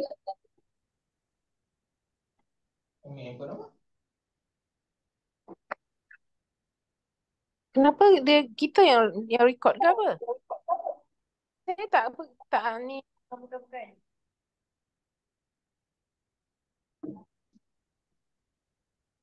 Silakan, dari adik-adik ada lagi? Silakan. Menarik kata kuncinya tadi harmonisasi, komunikasi, wawasan Nusantara demi Indonesia Raya, dan tentunya kesimpulan dari statement, setengah kesimpulan dari para narsum tadi adalah perempuan harus bahagia ya, begitu kata Bu Maya, kemudian Bu Sisi dan Bu Amalia. Izin Bu Ketua, kita menunggu atau kita cukupkan Bu? Ya, Miss, kalau misalkan sudah tidak ada pertanyaan, boleh mungkin closing statement dari masing-masing narasumber. Oh, oke, baik Bu Ketua. Izin kita closing statement dulu. Saya mulai dari Bu Dr. Sisi. Monggo disilakan Bu, ada closing statement dari pemaparannya hari ini. Ya baik, terima kasih Bu Lina. Mungkin saya mau mengambil kata-kata dari Ibu Maya tadi ya. Jika dari awal salah, maka akan salah terus sampai ke bawahnya atau outputnya begitu. Jadi ini dikaitkan dengan konteks keindonesiaan kita. Kalau misalnya warga negara Indonesia salah memahami atau mengenal dirinya tentang bagaimana kehidupan bernegara berbangsa di negeri tercinta Indonesia, maka akan salah terus ke bawahnya. Oleh karena itu pentingnya mengenal lebih dalam tentang tadi seperti apa yang saya sampaikan agar kemajuan Indonesia dapat terwujud dan keseimbangan juga dapat kita apa namanya kita keberlanjutannya itu akan tetap berjalan begitu. Tadi kalau keseimbangan ini mungkin saya sedikit mengambil dari Bu Amal dan kemudian maka kehidupan bangsa Indonesia akan menjadi kondusif dan berkelanjutan, eh, aman, nyaman bagi seluruh warga negaranya, hidup dapat menghasilkan produktivitas yang diharapkan sesuai dengan karakter Indonesia. Dan mungkin sedikit saya akhiri dengan pantun. Tadi ada pantun yang dibantu sama Ibu Sarmini, tadi Ibu Dokter Sarmini. Eh, batang tebu manis rasanya, bila panen harus dibabat. Meningkatkan kompetensi dengan berkarya, wanita adalah wadah ilmu yang hebat. Demikian, terima kasih. Baik, Masya Allah. Terima kasih Bu Susi. Jadi kami bumi segantang lada ini biasanya harus ada pantun begitu Bu. Baik, terima kasih closing statement-nya dari Dokter Susi. Selanjutnya dari Ibu Maya. Silakan Ibu Maya. Baik, terima kasih Ibu Lina. Eh, dari saya ini menyimpulkan saja dari materi yang saya sudah berikan. Cintai profesi kita sebaik-baiknya dan melakukan pekerjaan kita dari hati. Kalau kita melakukan atau menggabungkan keduanya, akan membuat kita menjadi kuat dan ketahanan bangsa pun akan terwujud. Jika ketahanan bangsa terwujud, maka perekonomian kita Indonesia juga akan tinggi dan kita akan dipandang baik oleh dunia. Itu saja. Terima kasih. Baik, terima kasih Bu Maya atas closing statement singkat, padat, dan sangat jelasnya. Selanjutnya kepada Dr. Amalia, dipersilakan Dokter closing statement-nya. Masih luar biasa ya konsisten tadi dari Bu Dr. Sisi dan juga dari Miss Maya. Kalau saya dari dasar hati saja memotivasi gitu bahwa perempuan hebat adalah perempuan yang bermanfaat sepanjang usia. Jadi apapun yang bisa kita lakukan hari ini, sekecil apapun lakukanlah gitu. Dan ini untuk Gen Z semoga menjadi sebuah sebuah penggugah, sebuah motivasi yang luar biasa karena memang menjadikan diri bermanfaat itu butuh proses. Maka carilah circle, carilah teman yang bisa mewaraskan dalam tanda kutip lagi mewaraskan kita untuk lebih baik, bukan sebaliknya memberikan kita semacam bukan lingkungan toksik ya.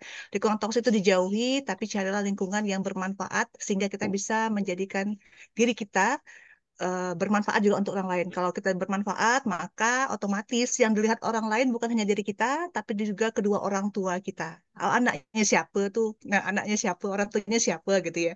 Karena identitas itu akan kita bawa sampai kita menutup mata. Itu saja, Miss Lina. Terima kasih. Baik, terima kasih kepada semua narasumber untuk closing statement-nya. Selanjutnya, izinkan saya memberikan waktu untuk Ibu Wakil Ketua, Dr. Fitri. Oke, baik, terima kasih. Baik. Sekalian.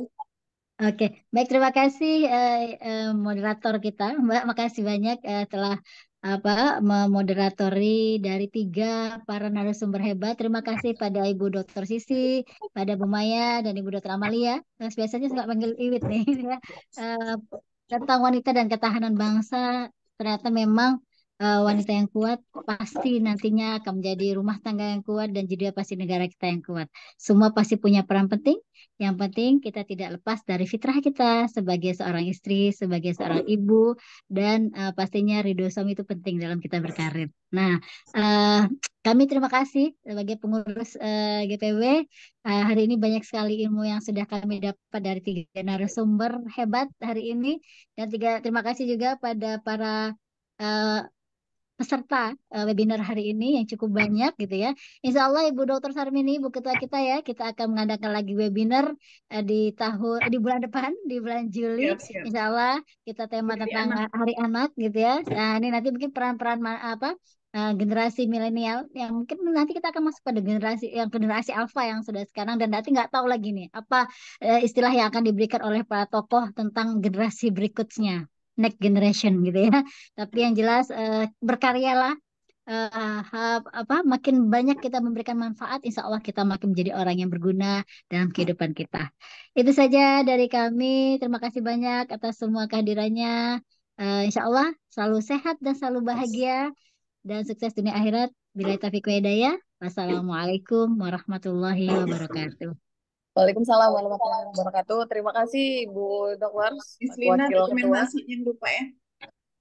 Ya, izin sebelum kita mengakhiri dan ada pantun penutup tentunya nanti kepada CC tuan-tuan puan-puan yang semua ada di Zoom meeting ini untuk kita on cam semua dulu untuk diabadikan dalam dokumentasi. Izin, silakan dibuka semua oleh adik-adik, teman-teman, Bapak Ibu semua untuk kita dokumentasikan kegiatan GPW webinar yang ke-18 hari ini. Silakan. Saya pandu. 3, 2, 1. Oke, sekali lagi senyum terbaiknya. 3, 2, 1. Baik, terima kasih.